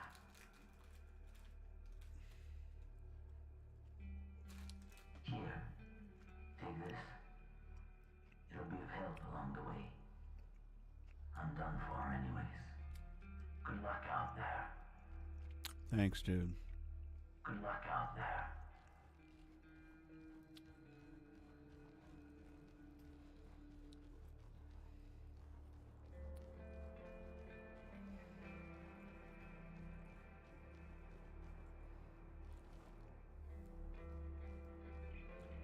Those are arrows.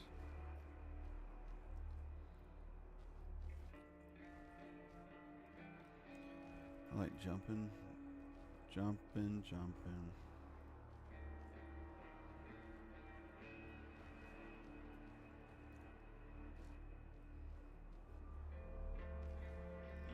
Oh shit. I didn't see that. Whoops.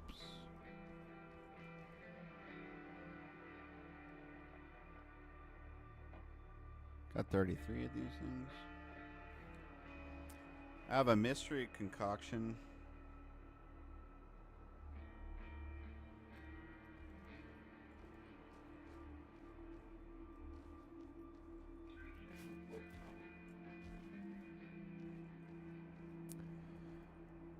Oh, brother.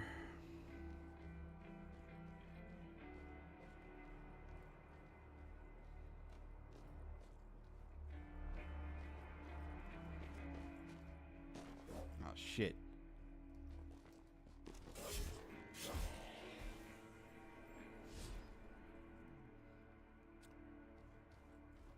Where the hell am I going now?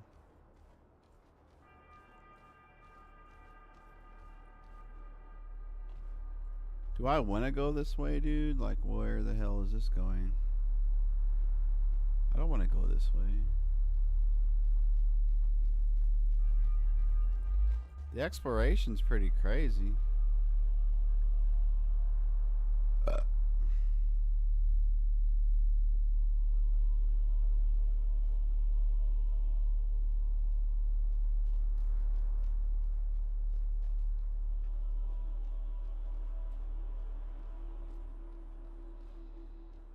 Alright, let's go this way, I guess.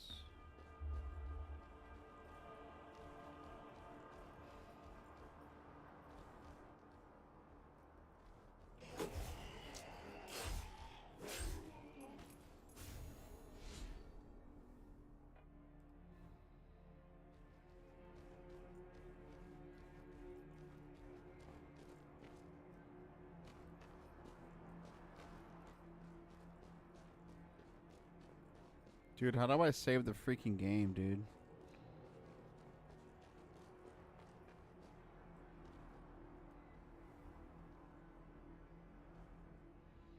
Hey, I got a longbow, man.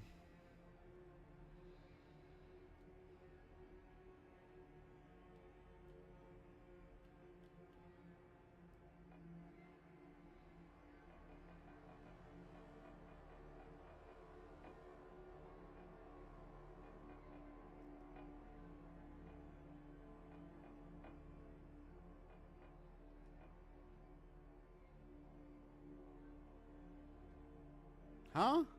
What the fuck?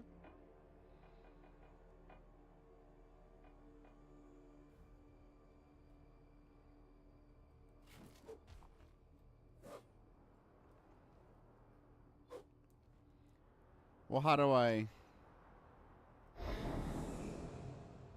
Oh, okay. So that kind of...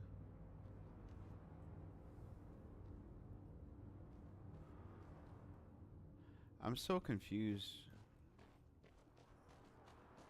I hope this game works out, brother.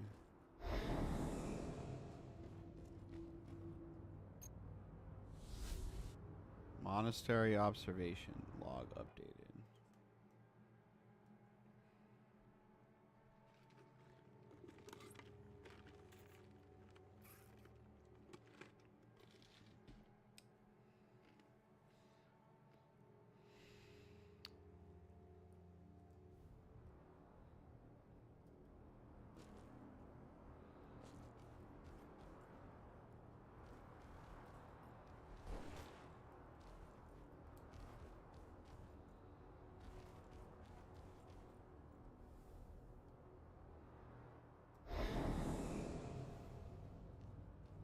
Use a lever to open it, it says.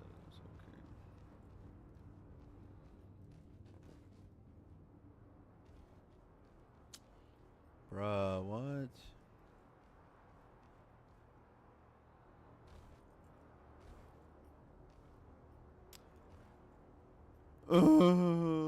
What, dude? See nothing to go by over here, dude.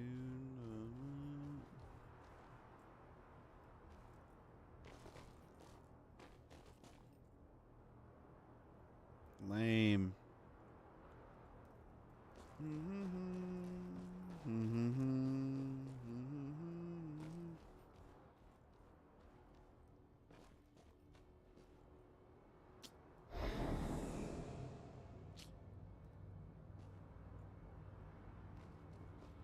Fuck, dude. I don't see no lever for that piece of shit. Where do you want me to go?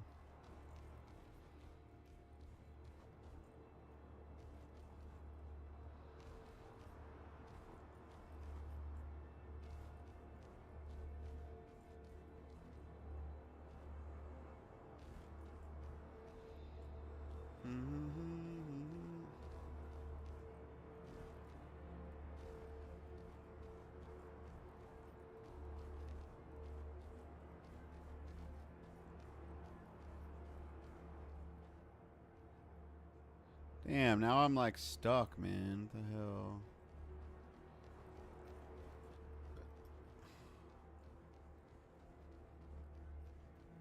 I don't know. I guess I'll go down this way. Shoot.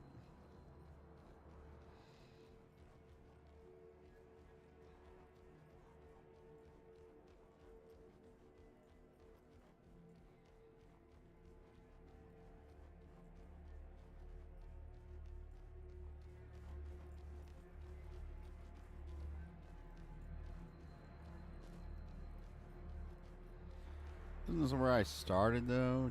Shit.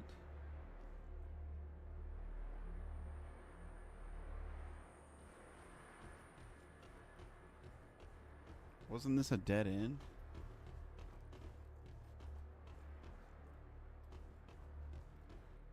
I guess we'll go this way. What's up? Oh,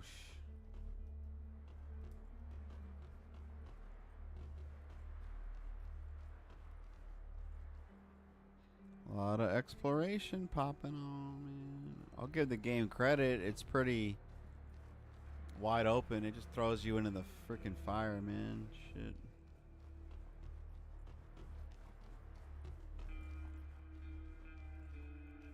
No, I went this way already, didn't I?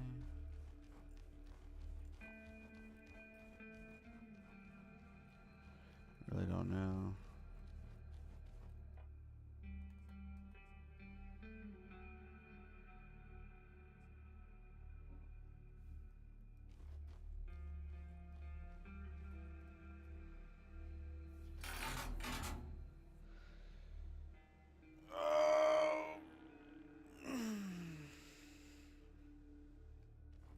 Come on, hurry up.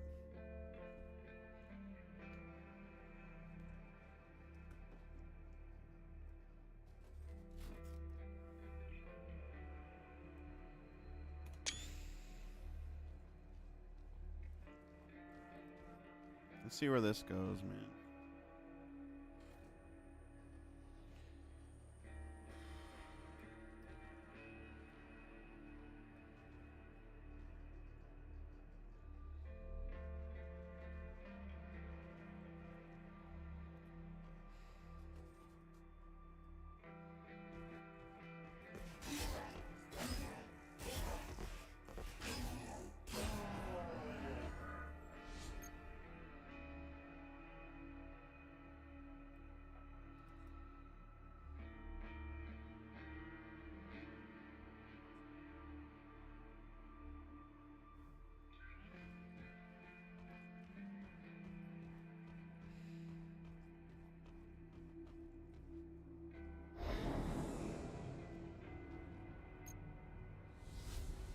log updated.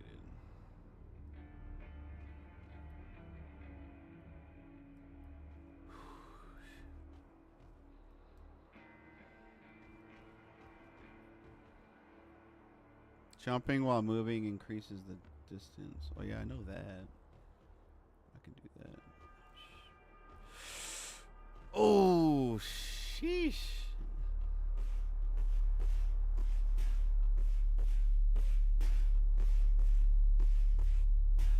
Oh,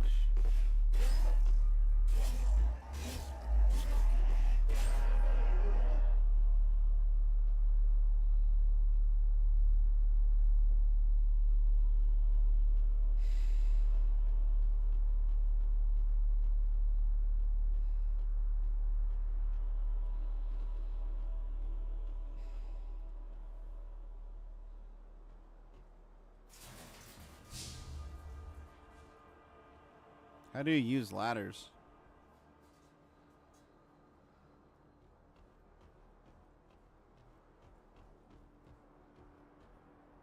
Oh, look, I can.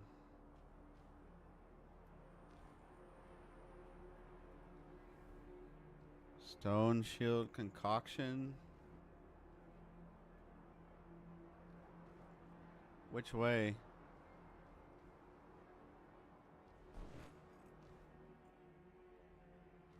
I don't know. This way? Shit. What's up, baby? I feel like I've been here before.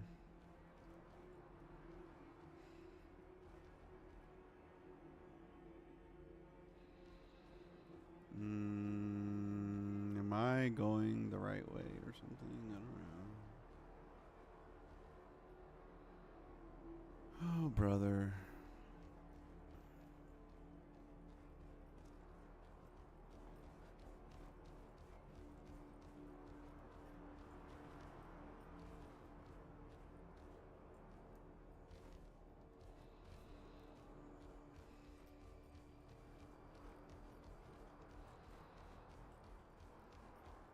Where was that ladder I just kicked down, man?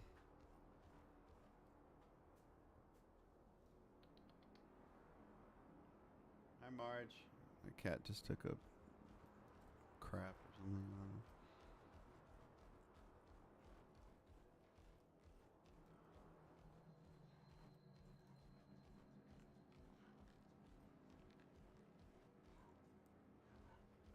I don't know. Um,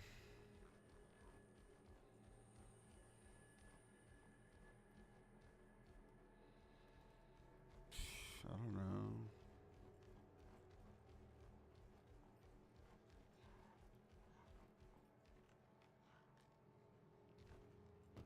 Triangle?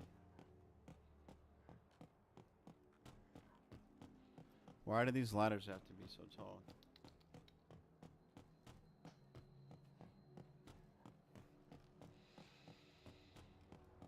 Wow, dude, look at this. Y'all played Metal Gear Solid 3. Ladders. Ladders going high.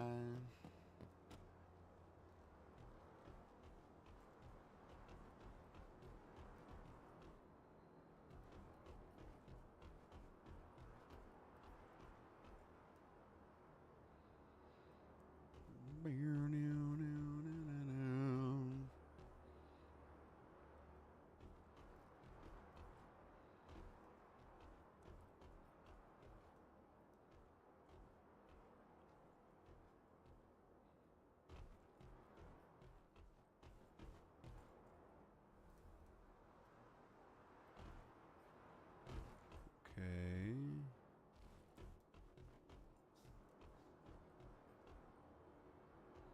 Don't want to go that way, that's for sure.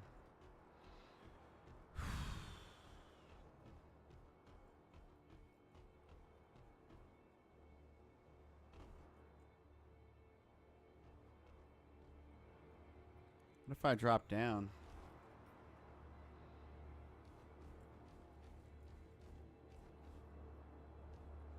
Oh shoot, did I just kill myself? Oh, what? I just killed myself. I can't go anywhere. What, dude? That's not fair.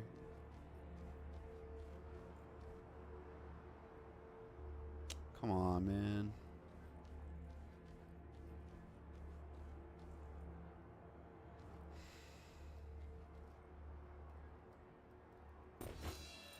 Damn it. My first death, y'all.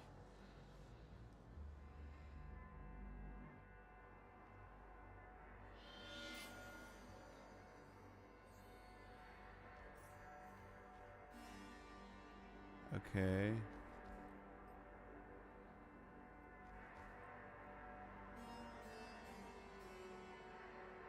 Interesting.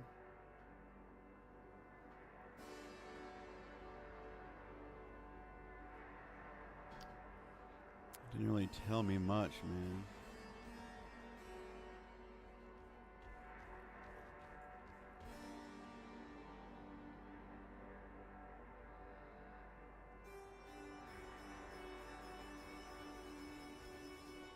Hey, slow down with that music, bro.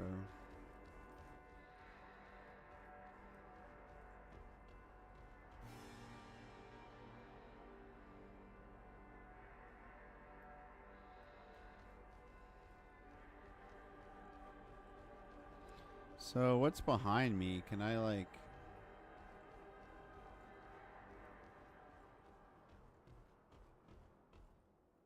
Should I go back this way and just look around, or what?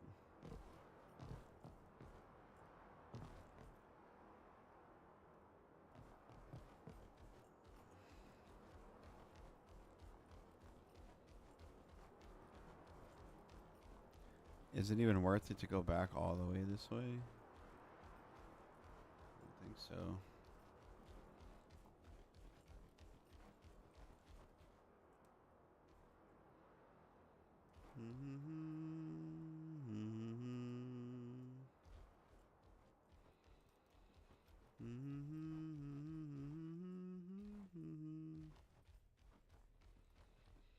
I don't know what's this way, dude, but we're going for it.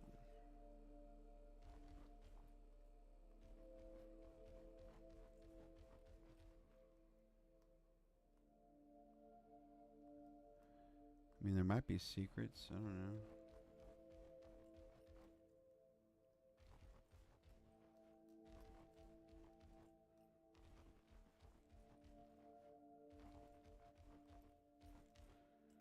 Holy bejesus.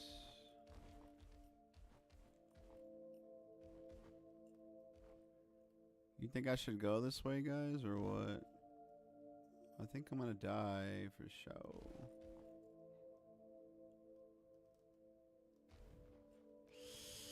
Ooh.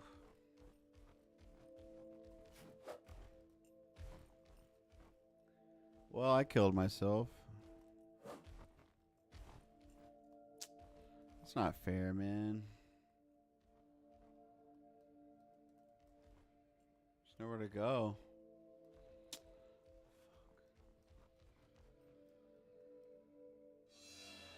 Damn it.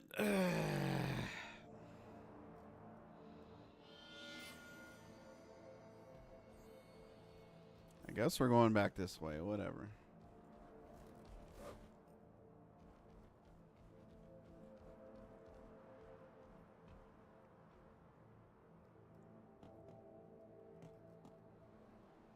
Yeah. I haven't gone this way, so.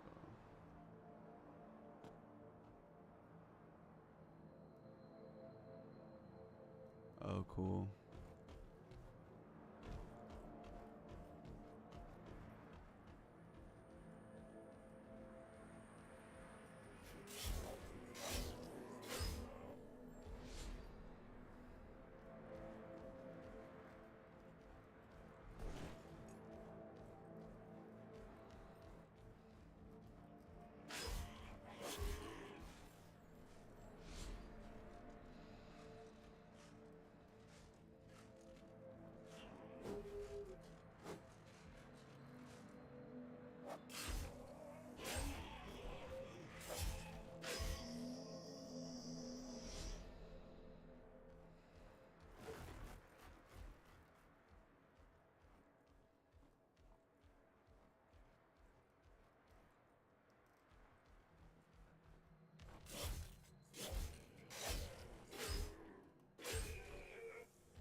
Okay, you got this.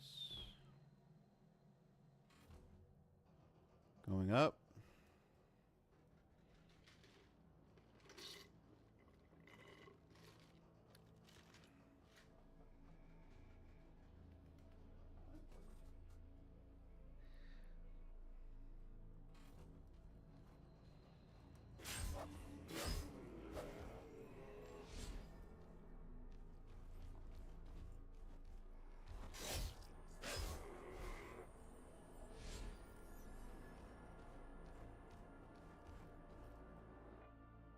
Oh, when you hear that sound, you can upgrade your shit, so.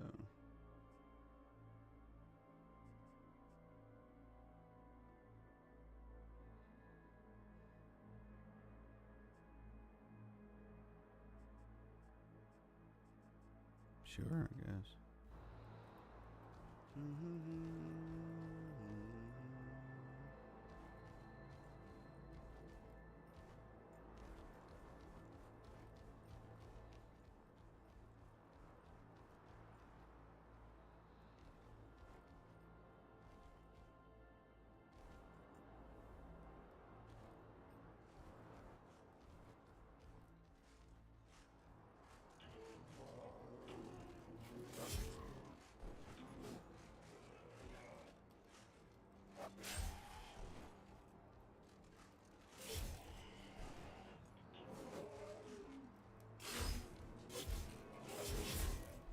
Fuck.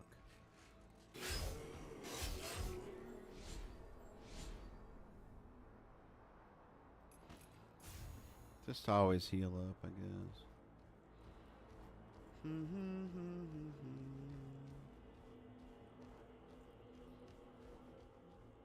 I can't tell sometimes if I can go in places or not that way. Hoo, hoo, hoo.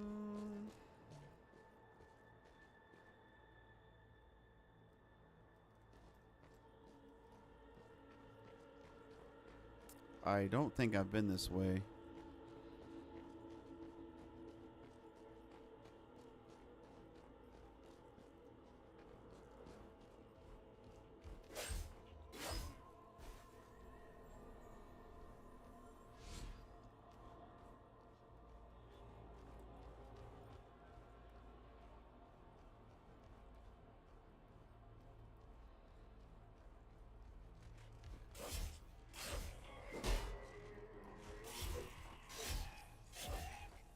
I blocked. I didn't parry it, but I blocked. Alright.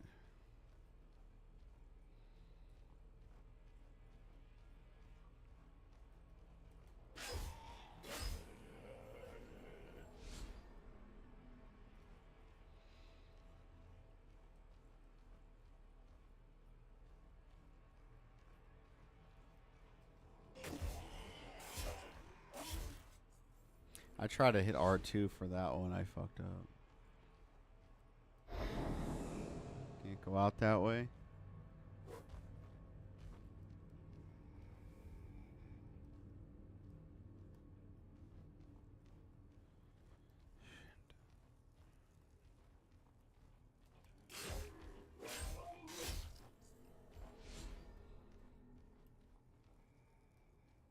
Damn, how high up? How many stairs, man?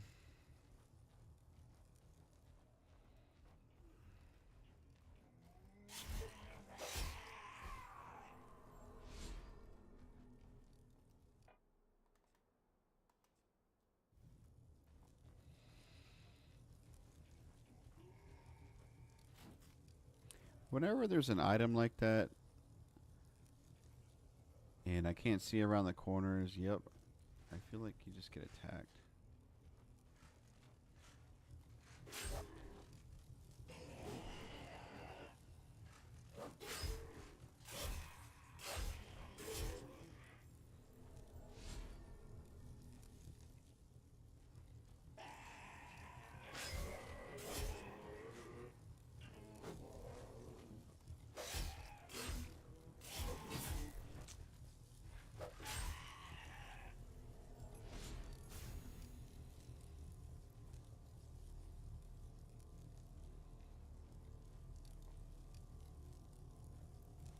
Okay, I don't want to touch that, do we?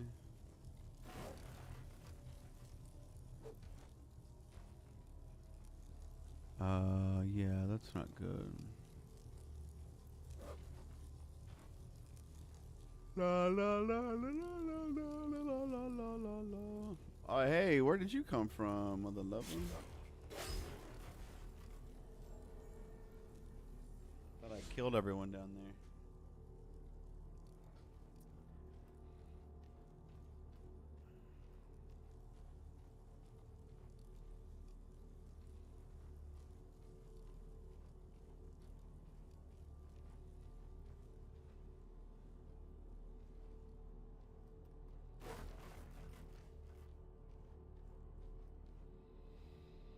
Stone shield concoction, so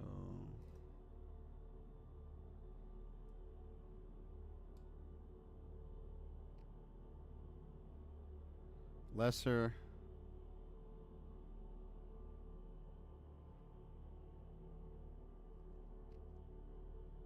metal arrows.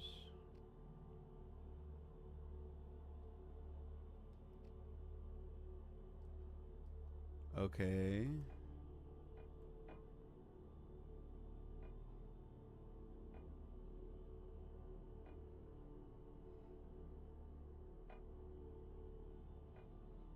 Okay.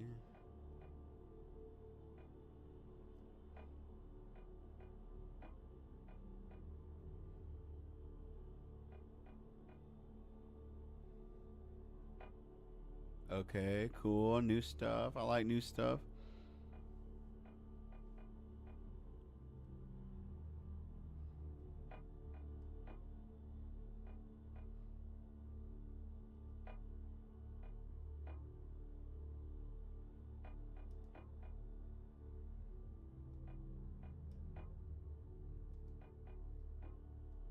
Cool, alright.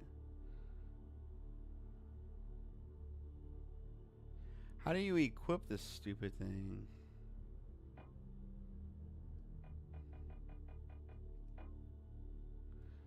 What the hell? Whatever. For those joining in, I'm playing Bleak Faith Forsaken. It's an indie Soulsborne released by... I can't use... I thought... Whatever. Okay, so there's that. Oh, whoa.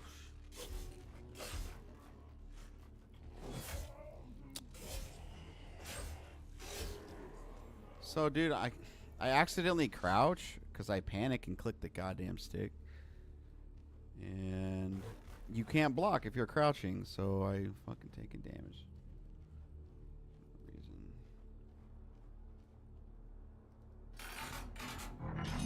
Oh, word. Check it out. Remember I was struggling to figure out how to get through that? Alright, alright. Let's keep going up, I guess.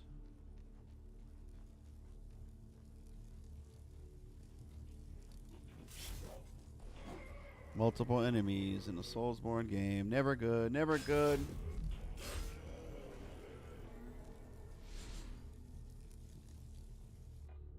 Can I upgrade? No, can't upgrade my shit yet. Ba ba ba da ba ba.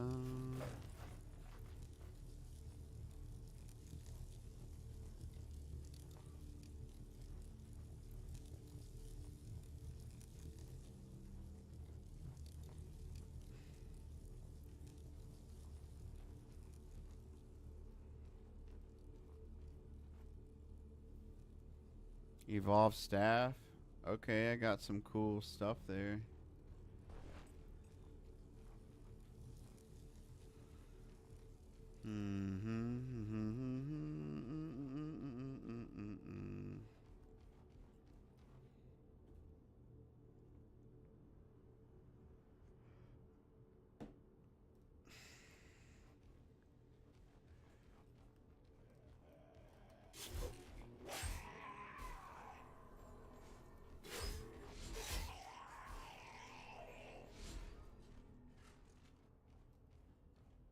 Give me that real quick. Don't get boxed in though.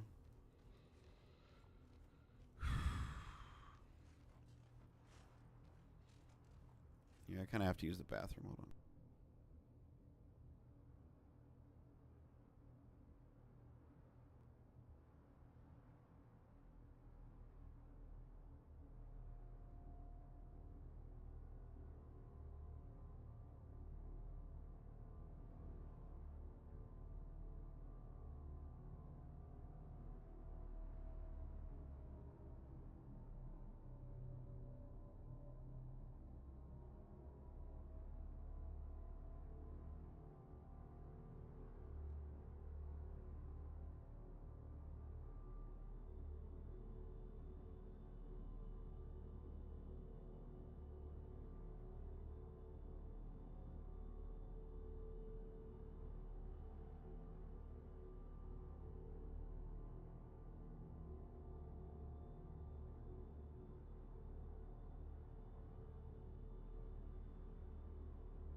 All right, back.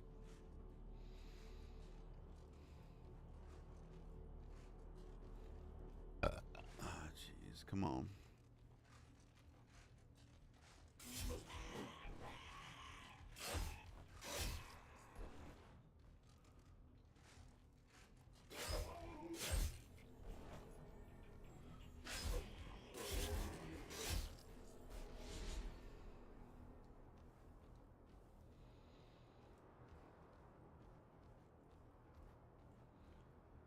Something down there. Yeah, all right.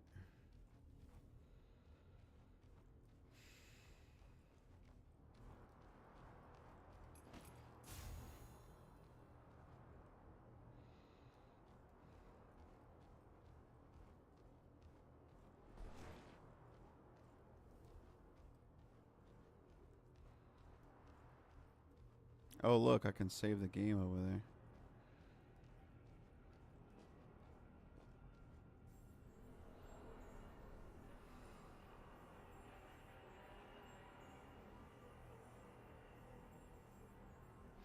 All right.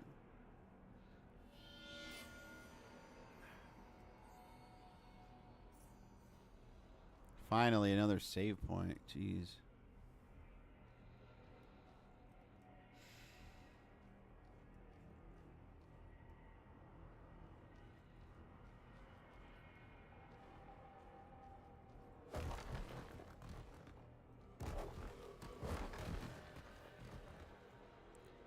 Hopefully, they don't get mad at me for doing that.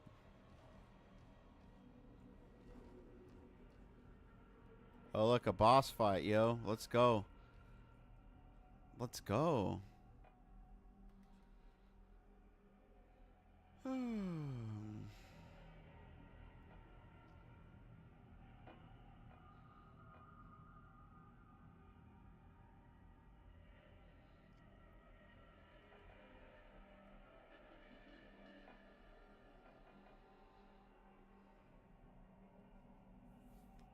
Increases your sharp armor rating?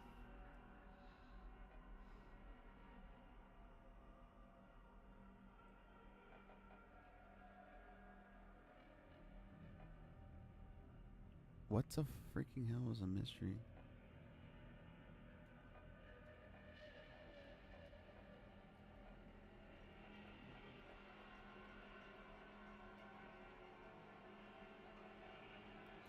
Wood chopper.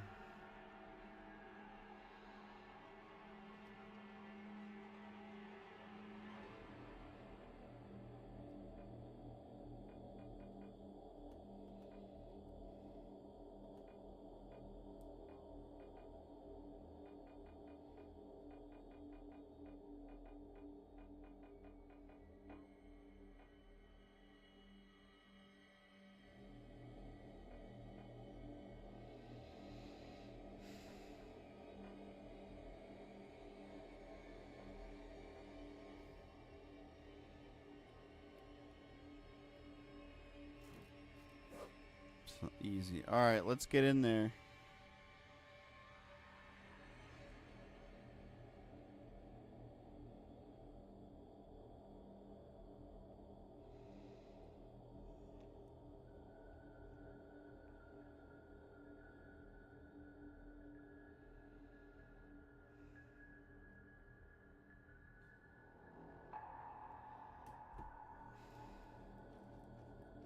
I've not slept for a long while, and I know you won't leave until you get what you've come for. Let us be quick then.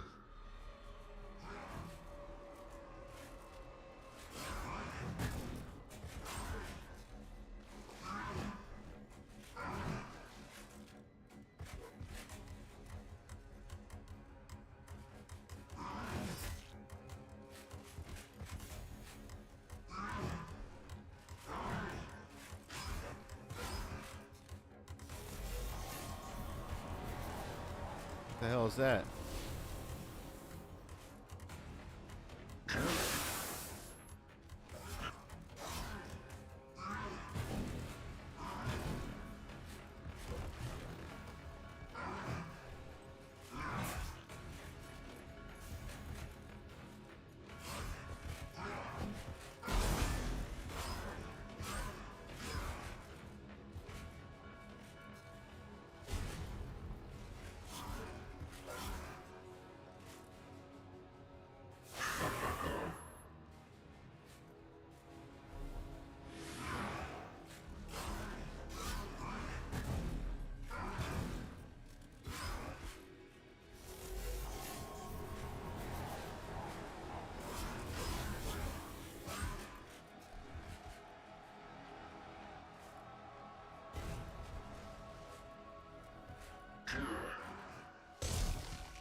Damn it.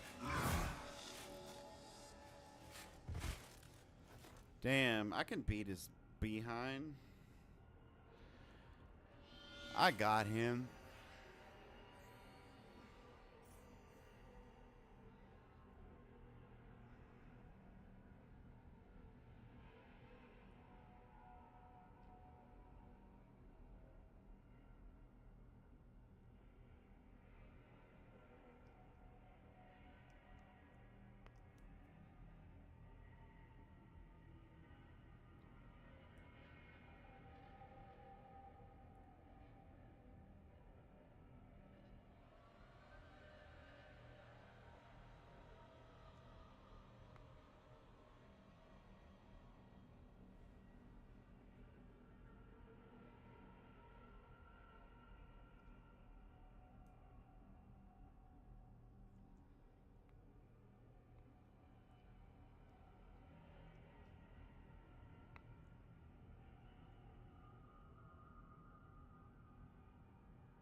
All right, hold on a second. I gotta take a photo of my cat.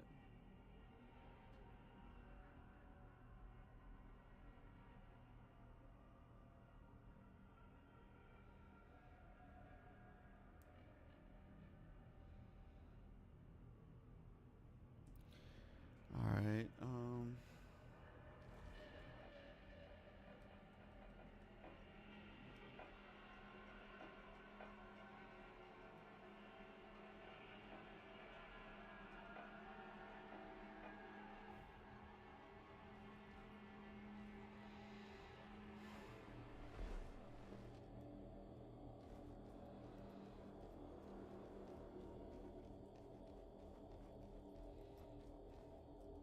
The fuck?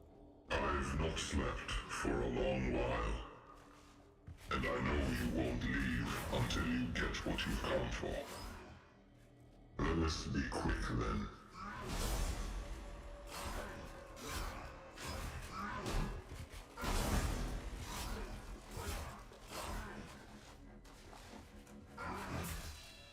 Damn. Okay. Okay. All right. You saw I parried a couple of those, man. I parried a little bit. Oh shit,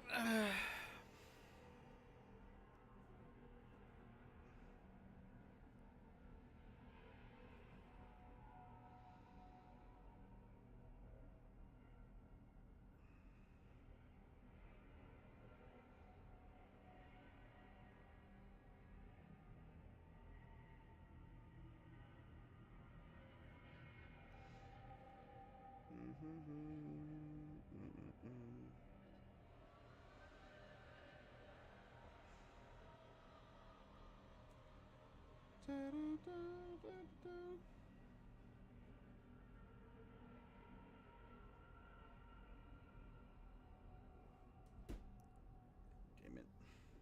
All right.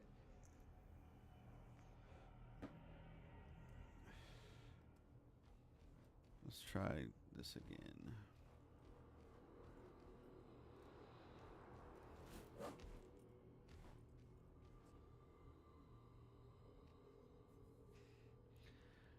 I don't know how to equip my bow and arrow, dude. Do you know how? I've not slept for a long while, and I know you won't leave until you get what you've come for. Let us be quick then.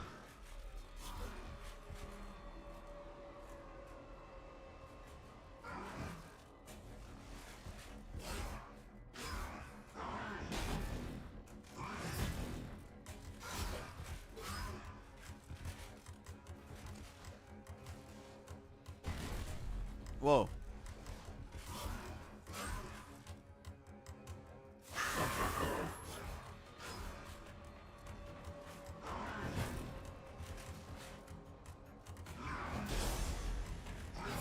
Damn it.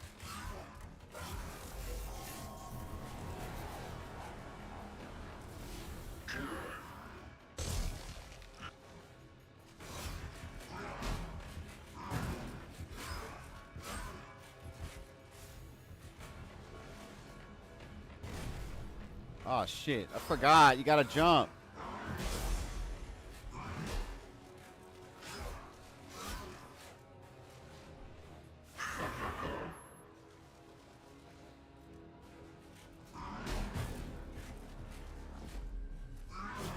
Damn it.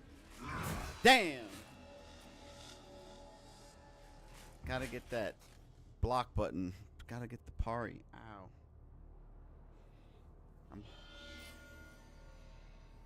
Do I have a different shield in this?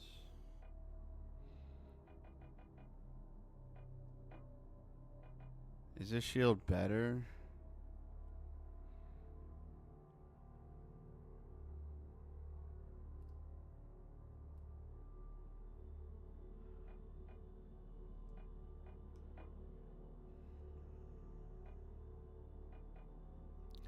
I have a tire iron. You think a tire iron would work?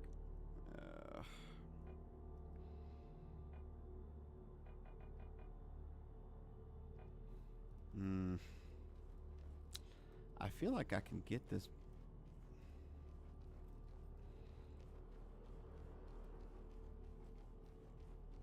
I feel like I can do it.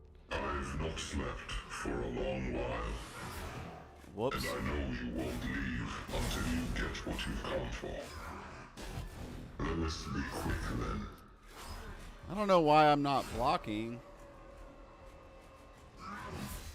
I parried that. You saw me press L1, man.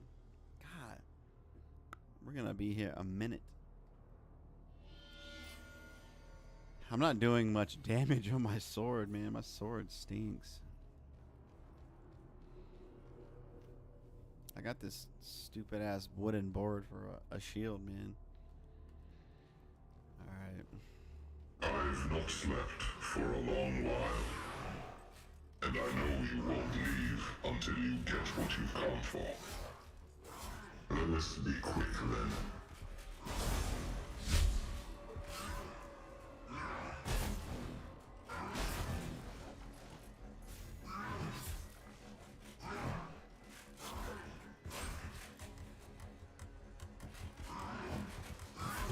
Whoops.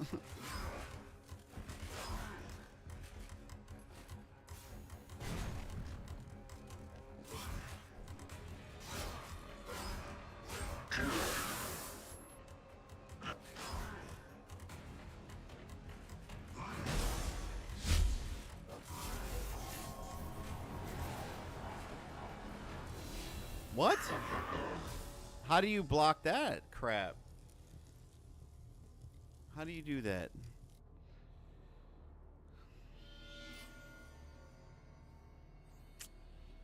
Maybe I was supposed to jump. Maybe I was supposed to jump, baby. I don't know. No. I've not slept for a long while. And I know you won't leave until you get what you've come for. Dude, what's going... How come you're not... Be quick then. Damn, I'm trying to parry, man. I think I need to forget parrying. Because I stink. But I like being risky. I like getting in there and parrying, dude. Like, pop, pop, pop, pop, pop, pop, pop.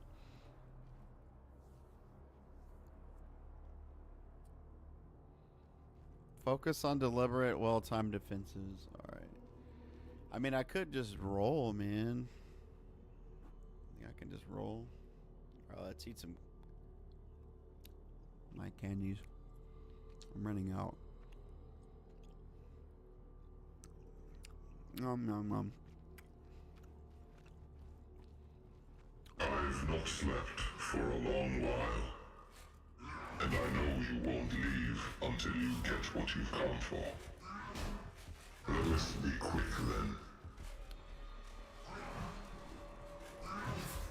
Fuck. Fuck.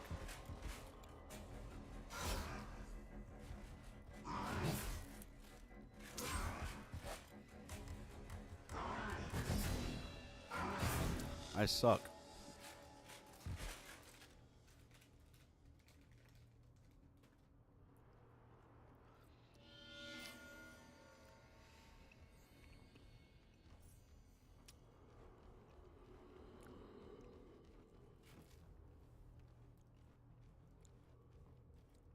I've not slept for a long while. And I know you won't leave until you get what you've come for. Let us be quick then.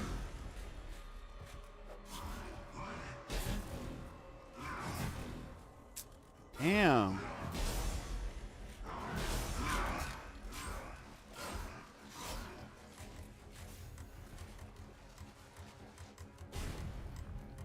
Damn.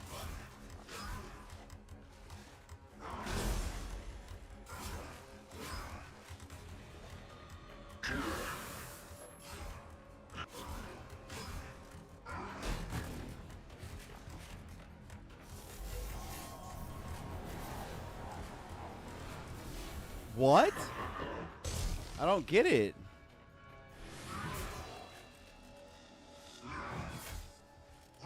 What's that stupid attack he's doing, man?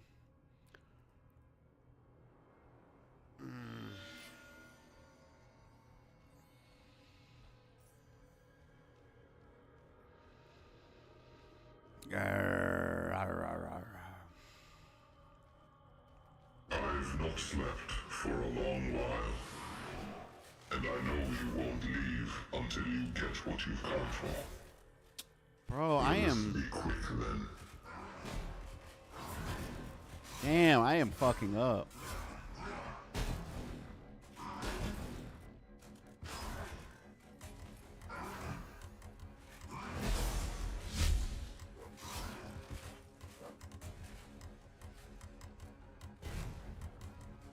Damn it!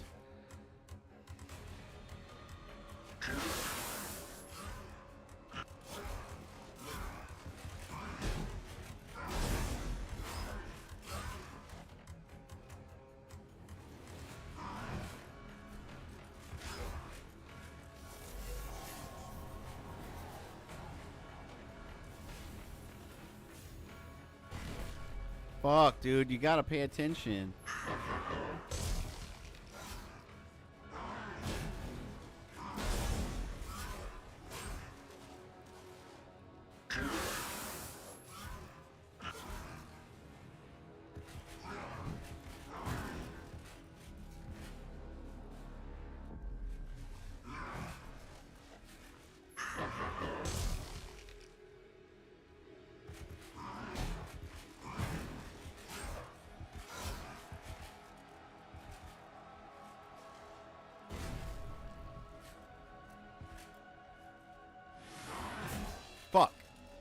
Hey, that was better, right?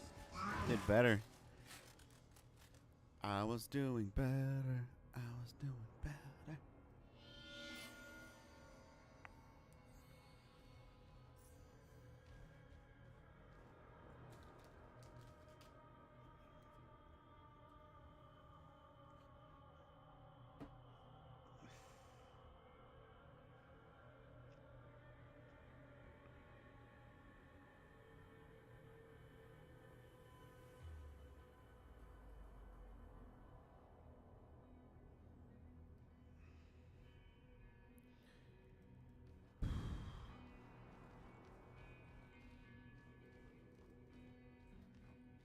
I've not slept for a long while, and I know you won't leave until you get what you've come for. Let us be quick then.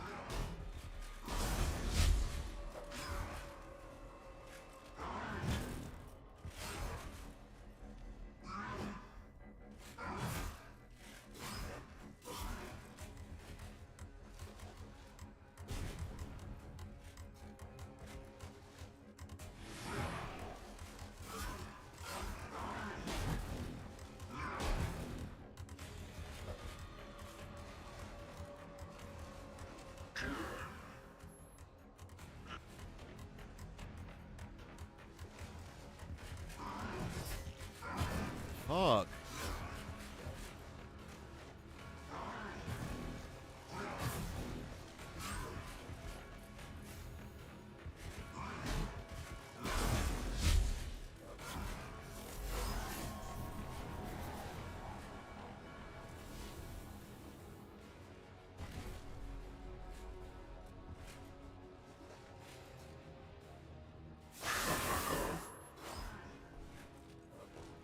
Come on.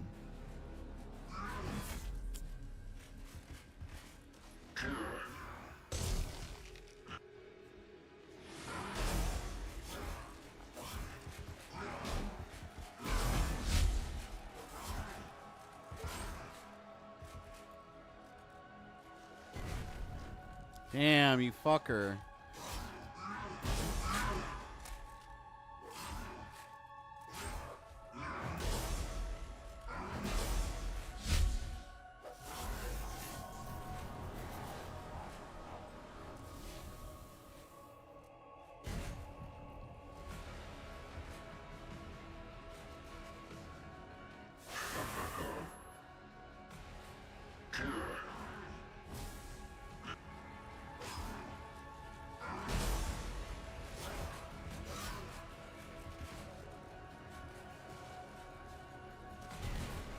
Fuck! I forgot to jump. I got him. I got him. I get him. I get him. I get him. I will get him.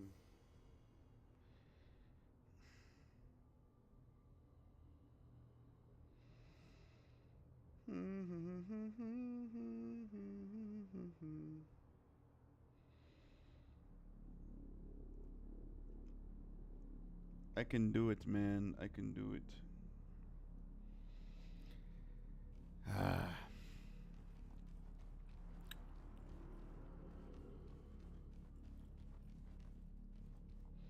I've not slept for a long while, and I know you won't leave until you get what you've come for.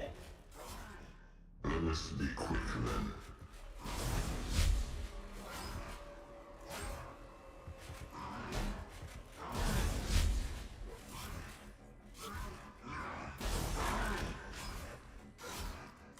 Come on, focus up, focus up, focus up.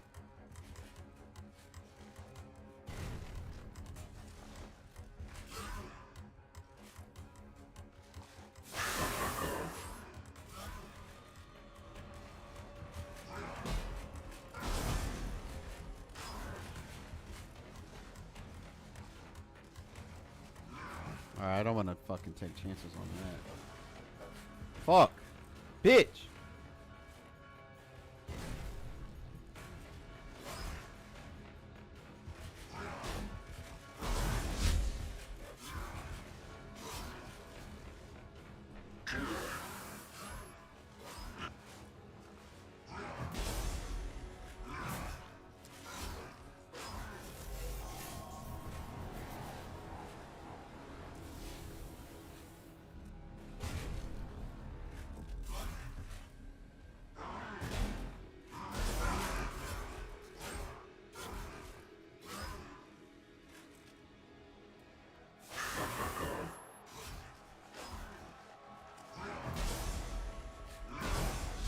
Yeah.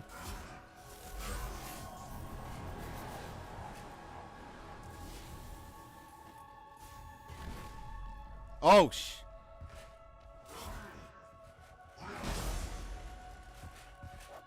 fuck.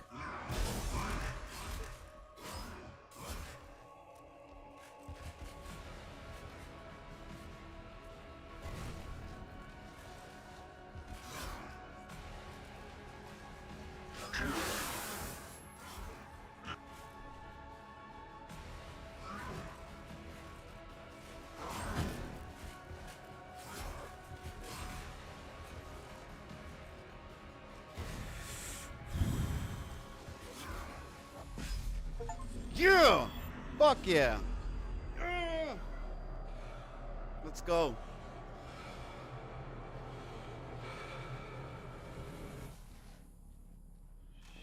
Fuck yeah, dude. We did it.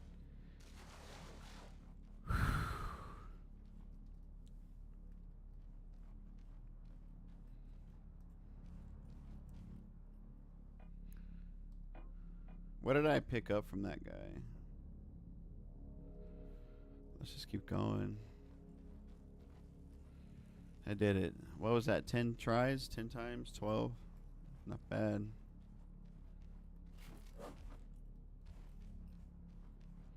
Wish I had a flashlight, dude. I can't really see anything. I envy you. You're very brave. How long have we been here? I don't know, man. Farewell. Peace out. Farewell.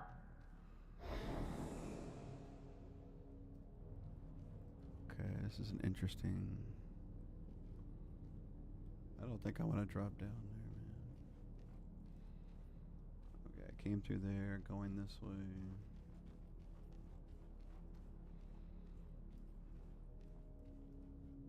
What? Where am I now?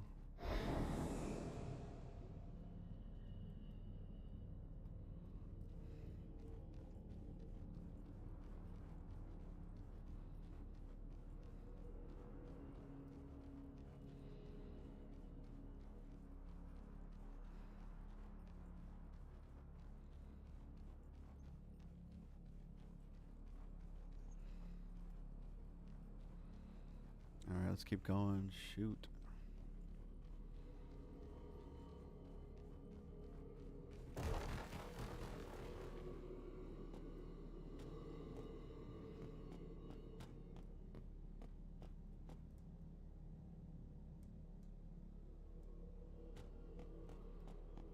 I thought it said you can hold triangle to skip.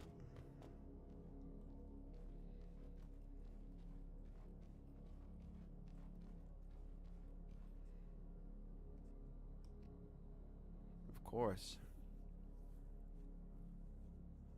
Ugh.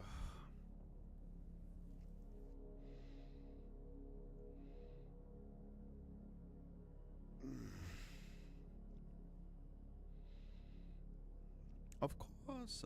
Of course.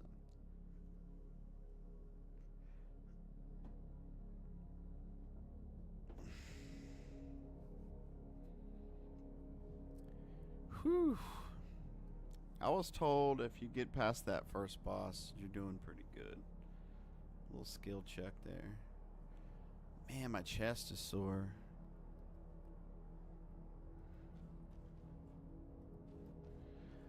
I weightlifted yesterday. I did chest and triceps. Damn. I can put a 45 on each side. I'm proud of that. I need to bench press my own weight though, you know.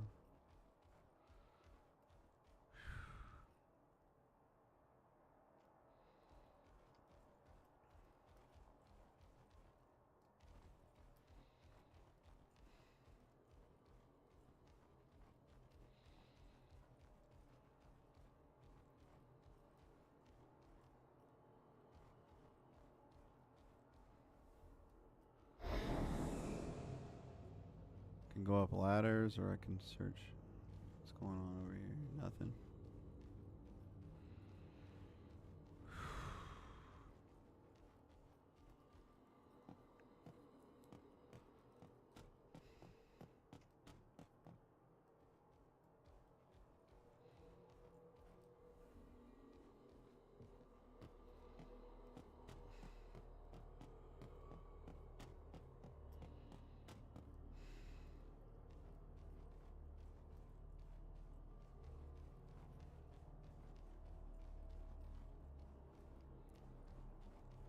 Just looking around, making sure.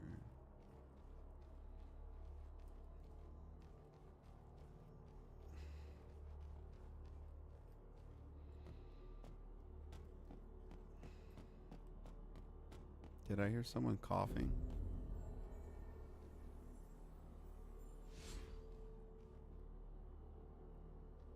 Peak essence stabilized.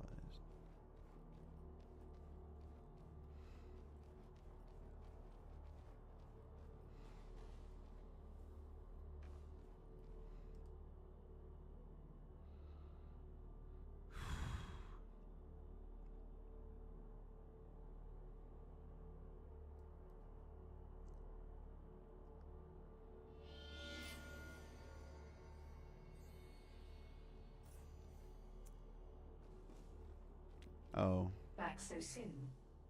You're finally here. We can now commence the recalibration. I've updated the locations of the malfunctioning modules in the terminal. Anytime you link to a terminal, you should be able to see the modules. I must advise utmost caution, as I have surveyed the area and it is infested with aggressive mutations. Alright. The radiation leaking out of the anomaly is causing a strong disturbance in the causal field. We should leave this place as soon as possible. The readings are unlike anything I've seen. The data is completely unstable as I am still unable to upload it for deciphering. Farewell. Thank you.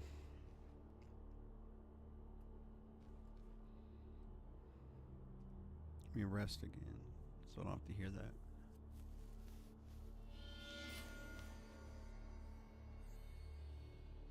Oh my goodness.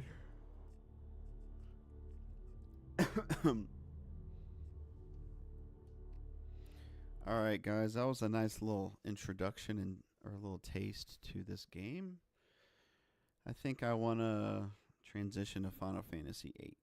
That's what I want to do.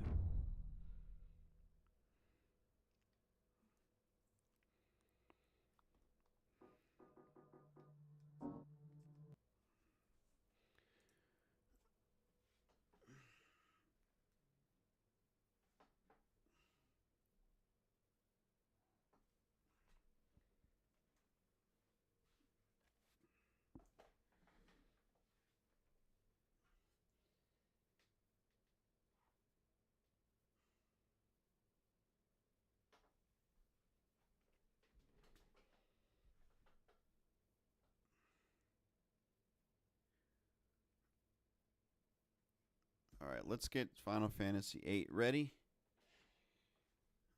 Oh,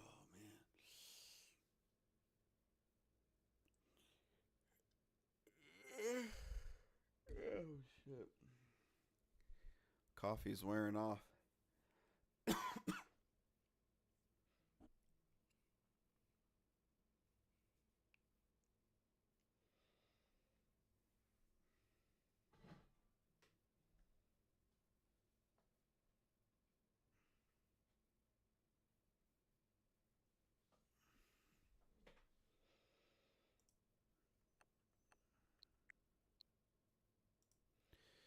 Alrighty.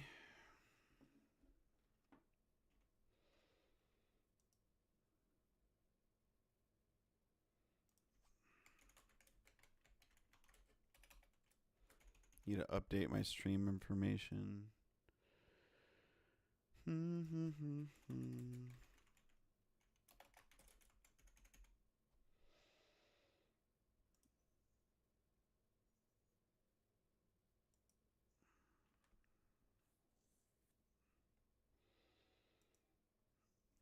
Good. Oh, brother.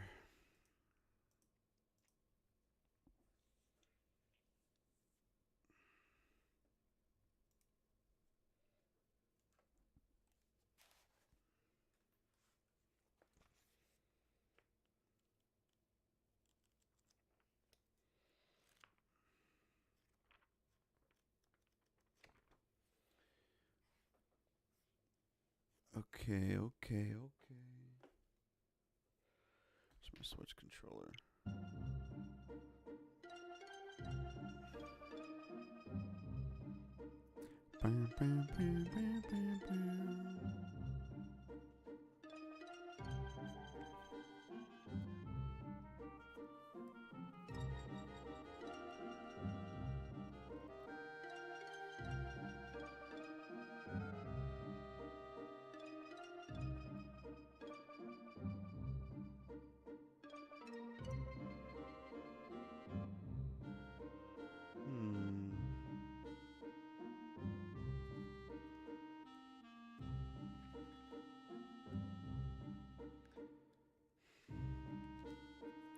Alright, guys, so I've got the.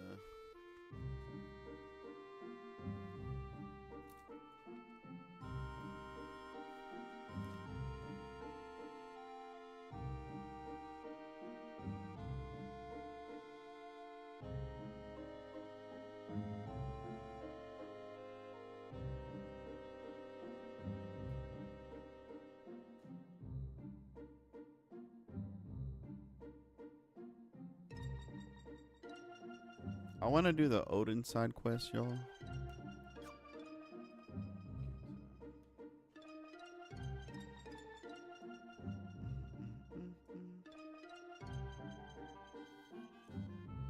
Let's start the Odin side quest. I think I'm strong enough to do this.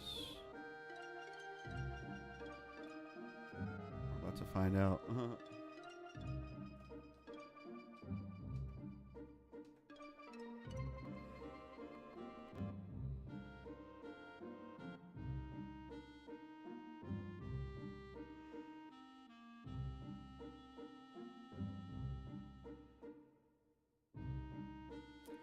Let me post that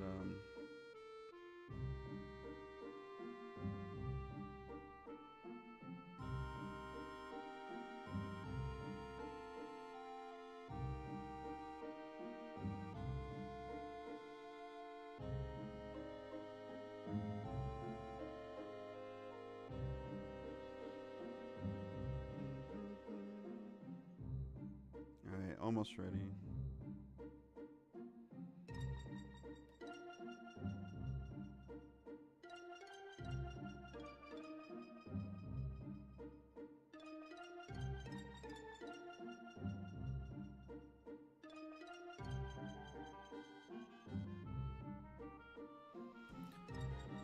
Alright, so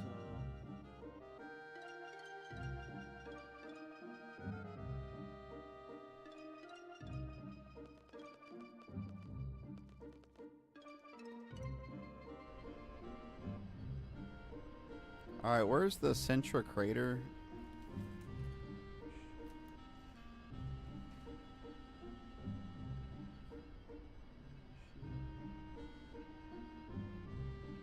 Around the Centra crater, you'll find a large tower where Odin resides. This is known as the Centra Ruins.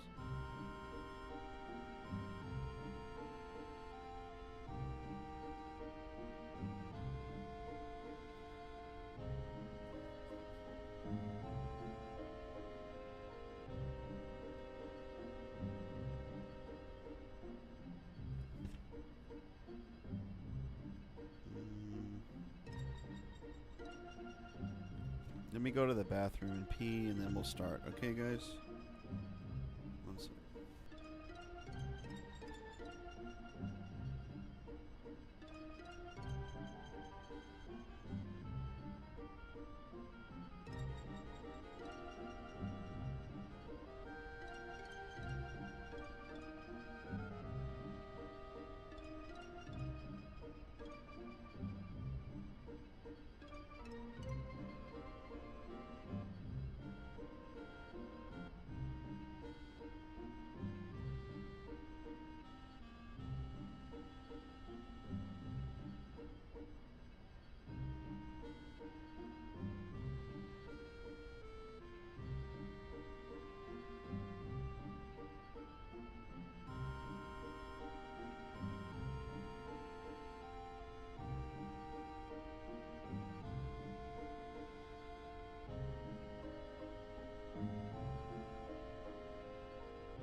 Let's find this crater, dude. Somewhere down here or something? Oh, shit. Gotta get past this stupid thing.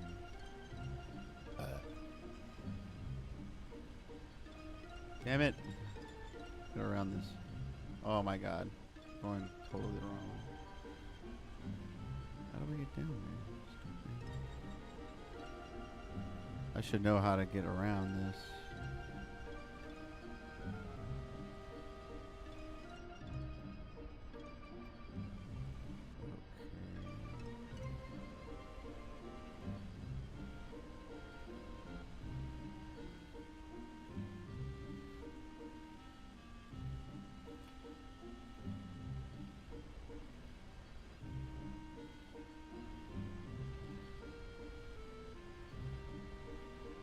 Does anybody know where the Central Ruins are? It's not clear on this map I'm looking at.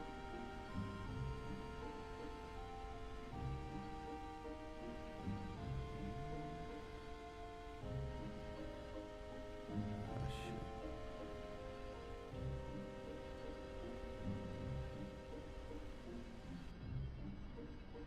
Oh, Jesus. Christ. Well...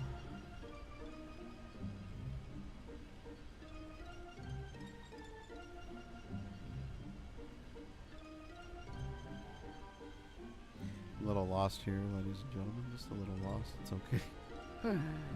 Come on, baby.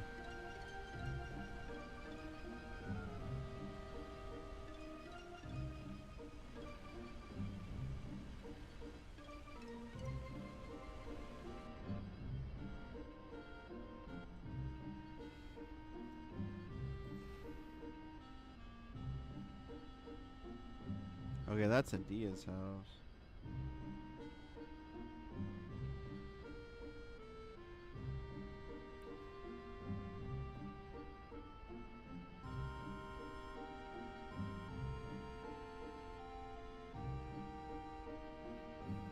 It seems like it's over here.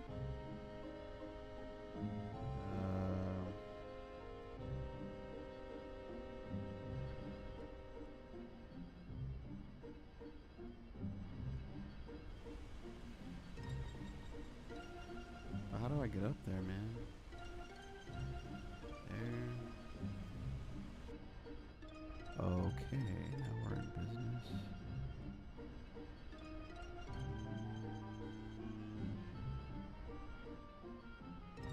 Maybe not.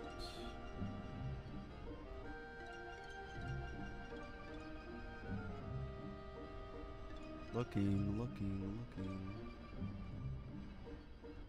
Okay, so now... Alright, hold on.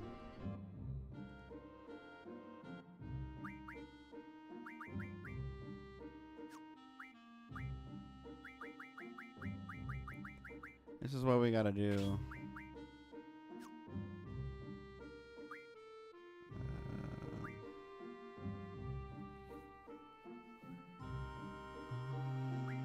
Magic, draw.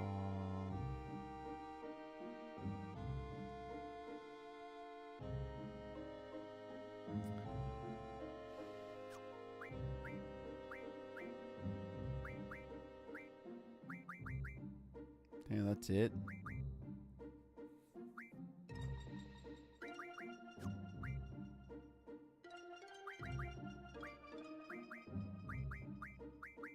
Yeah, she doesn't really have much to do as far as abilities. Alright. Well, we're going in. I don't know.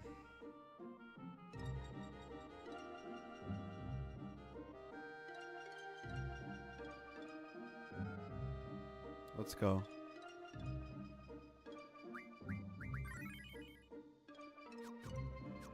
Let's get in there. Oh, look, it says 20 minutes already.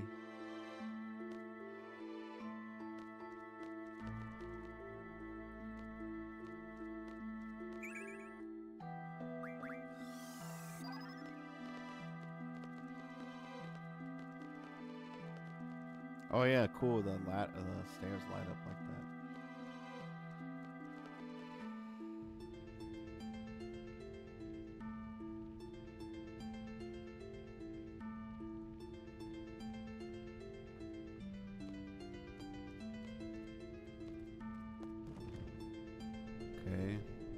I'm gonna cheat and use the time 3 speed. Climb the left ladder, flip the switch inside the room. La, la, la, la.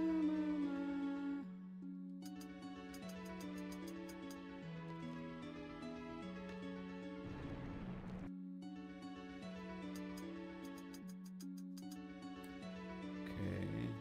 Come on, baby. Fucking get on that bitch. Let's go. Fuck around. Okay, so climb back down the ladder, right? And then what do you do here?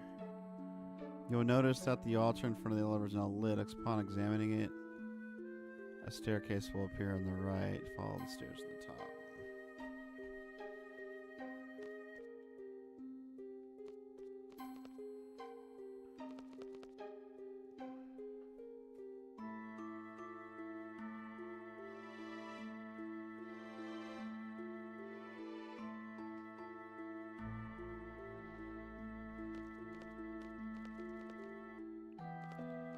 Wait, it says to take this red eye. Is that what it says?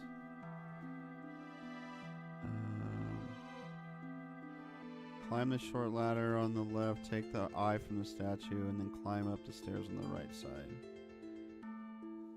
Okay.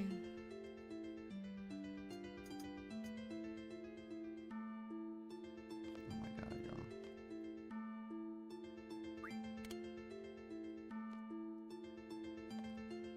Come on, hurry up. Slow. Come on. Okay. And then climb up the stairs on the right side of the area to the top of the tower.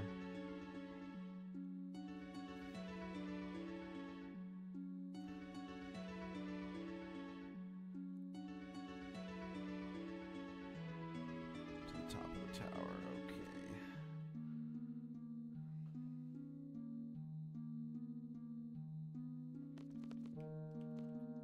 Come on, dude, get up there. You suck.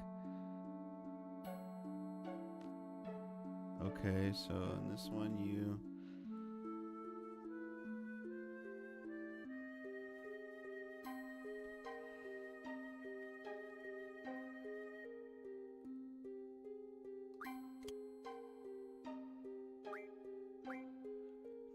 Damn it. 22634. Write it down. Hurry up. Oh no.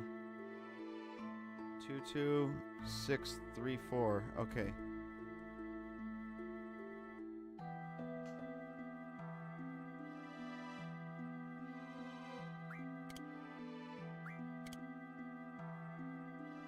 I think you need to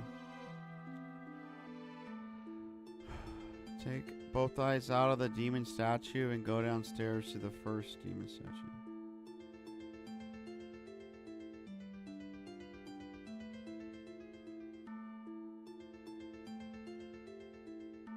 After placing both eyes in the demon statue, are placed. Okay. So go back down.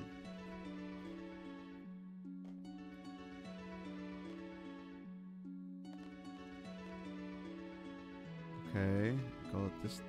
Get up there. Come on.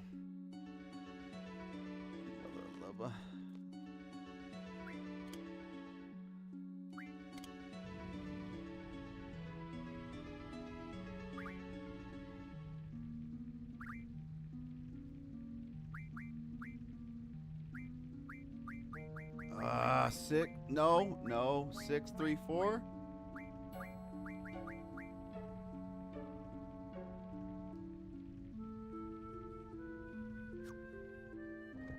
Code accepted. Let's go. All right, let's go.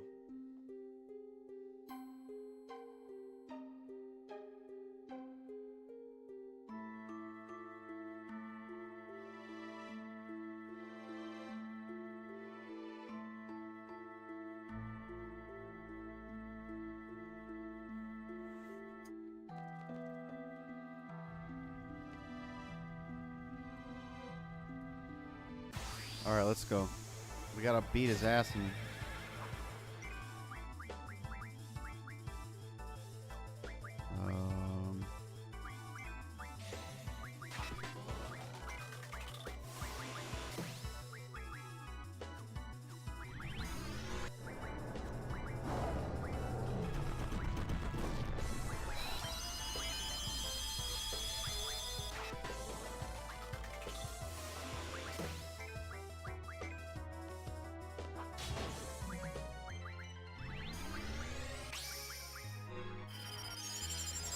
Alright, man, let's try this shit.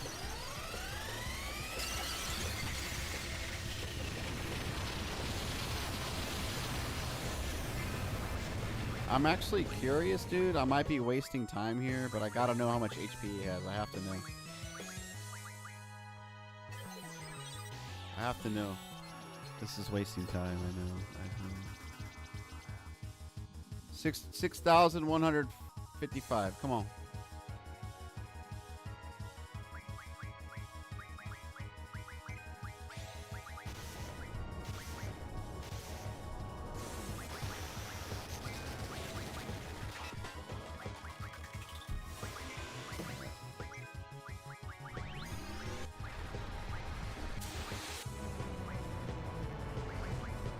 Ultima, baby. 3 Ultimas. Let's go. I can do this. 3 times. 3 Ultimas. That's got to do it, right? Woo-hoo-hoo. 700. Yeah, baby. He's dead. I'm going to get your ass now with Ultima. You got an Ultima, don't you? Damn, you don't? Yeah, you do. I want to waste all my Ultimas. Yeah, dude, Ultima's getting his ass. Let's go, baby. Oh, Ultima for the win.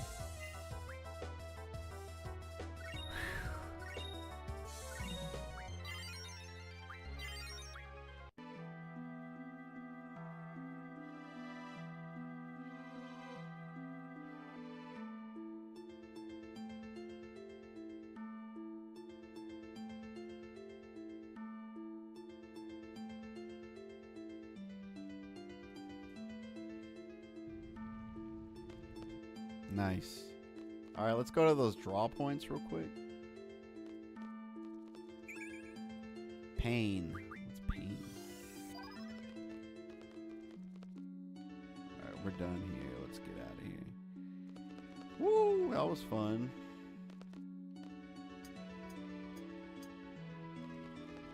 What's this? Oh. Might as well just go get this draw point real quick.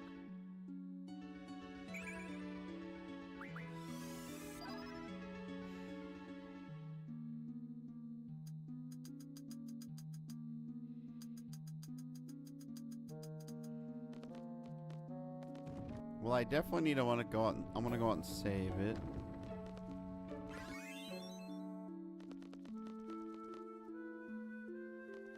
Yeah, definitely need to go save it. Come on.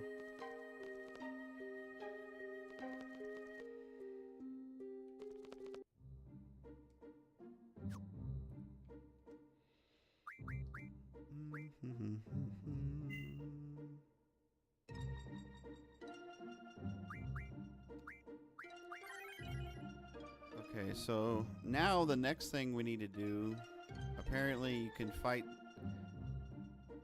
a bunch of Tonberries and get the Tonberry King Guardian Force, but it requires a lot of work. Let me read this.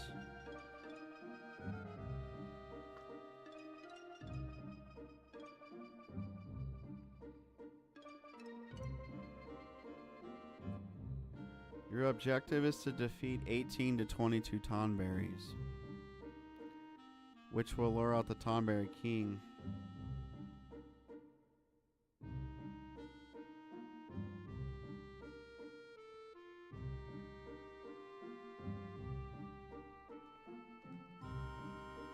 You should also junction another character with Diablos.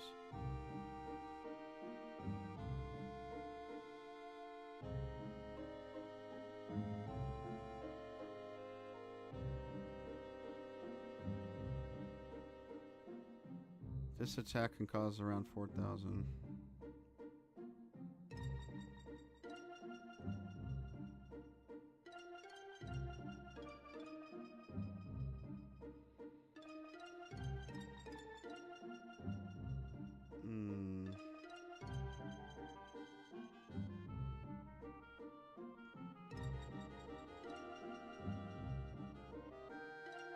Dude, the Tonberry King says the fight's gonna take 30 minutes.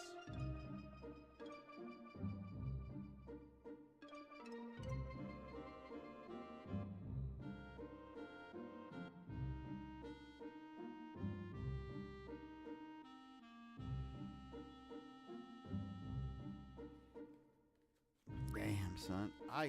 No.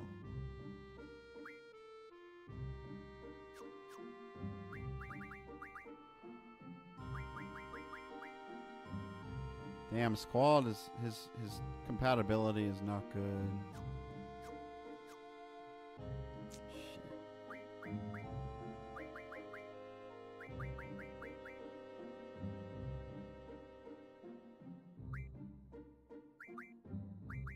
What do you think? HP, I guess.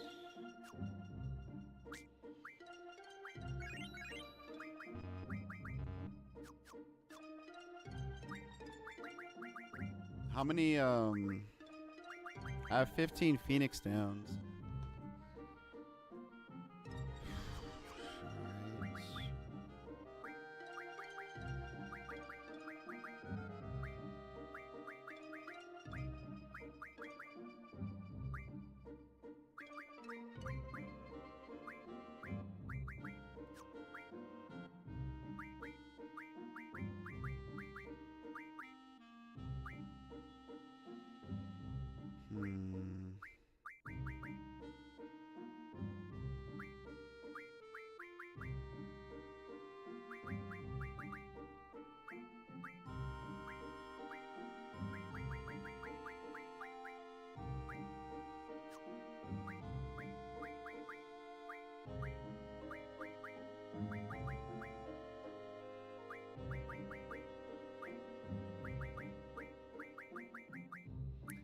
Alright, Selfie's gonna be my healer, okay? Sheesh. Am I prepared for this, dude? I think I need to go buy more Phoenix Downs.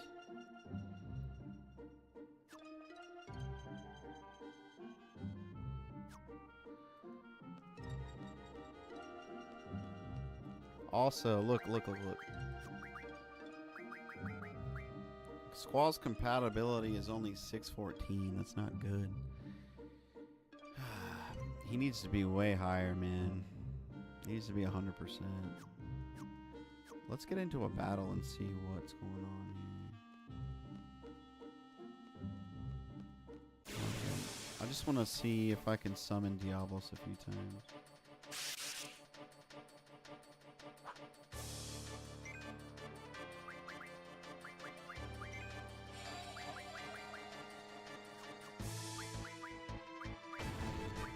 Like put this guy to sleep or something.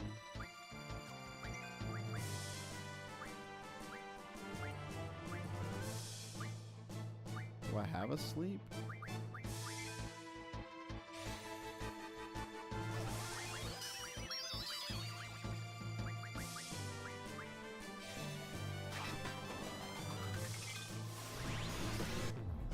Let's summon Diablos like 10 times, dude, and get his compatibility up.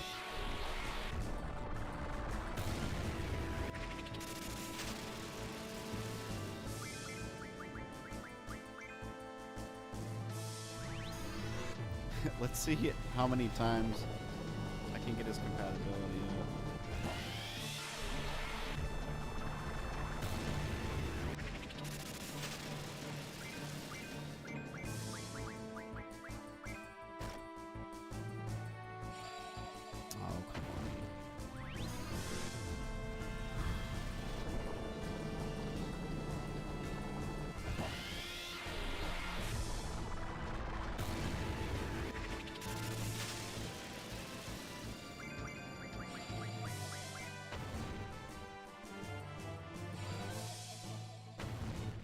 You know, part of me doesn't want to do this side quest right now because I'm not ready for it, man.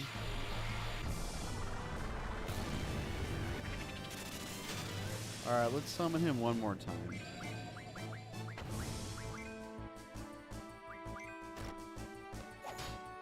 Oh, well, there's that.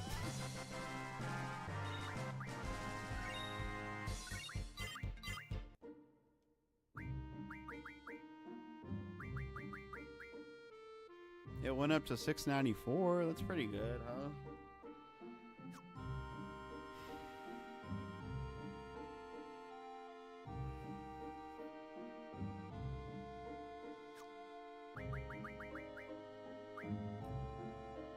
Alright, guys, I'm going to stop the stream here because I'm kind of... So I did a 3-hour stream. That's pretty good.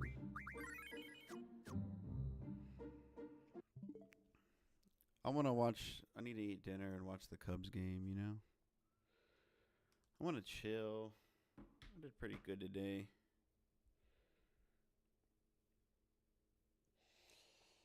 Oh, shoot. I'm happy about today. I had a good stream. Da, da, da, da, da. What's up with you guys? Everything going okay? I hope so. Well, thank you everyone for watching. In case you missed it, I started off with some movie reviews. Reviewed 12 films, and then I discussed, I did a book reading, a chapter about mass incarceration, and then I played a new indie Soulsborne, Bleak Faith Forsaken, made by 3 guys, a small developer, and then I played some Final Fantasy VIII. But that's all I got right now, guys. I'm kind of spent, so I want to like focus on some stuff, make clips, eat dinner, watch some Chicago Cubs baseball. It's the Cubs are they're hot, man, so I'm excited. All right, thanks for watching. Say bye to Cookie.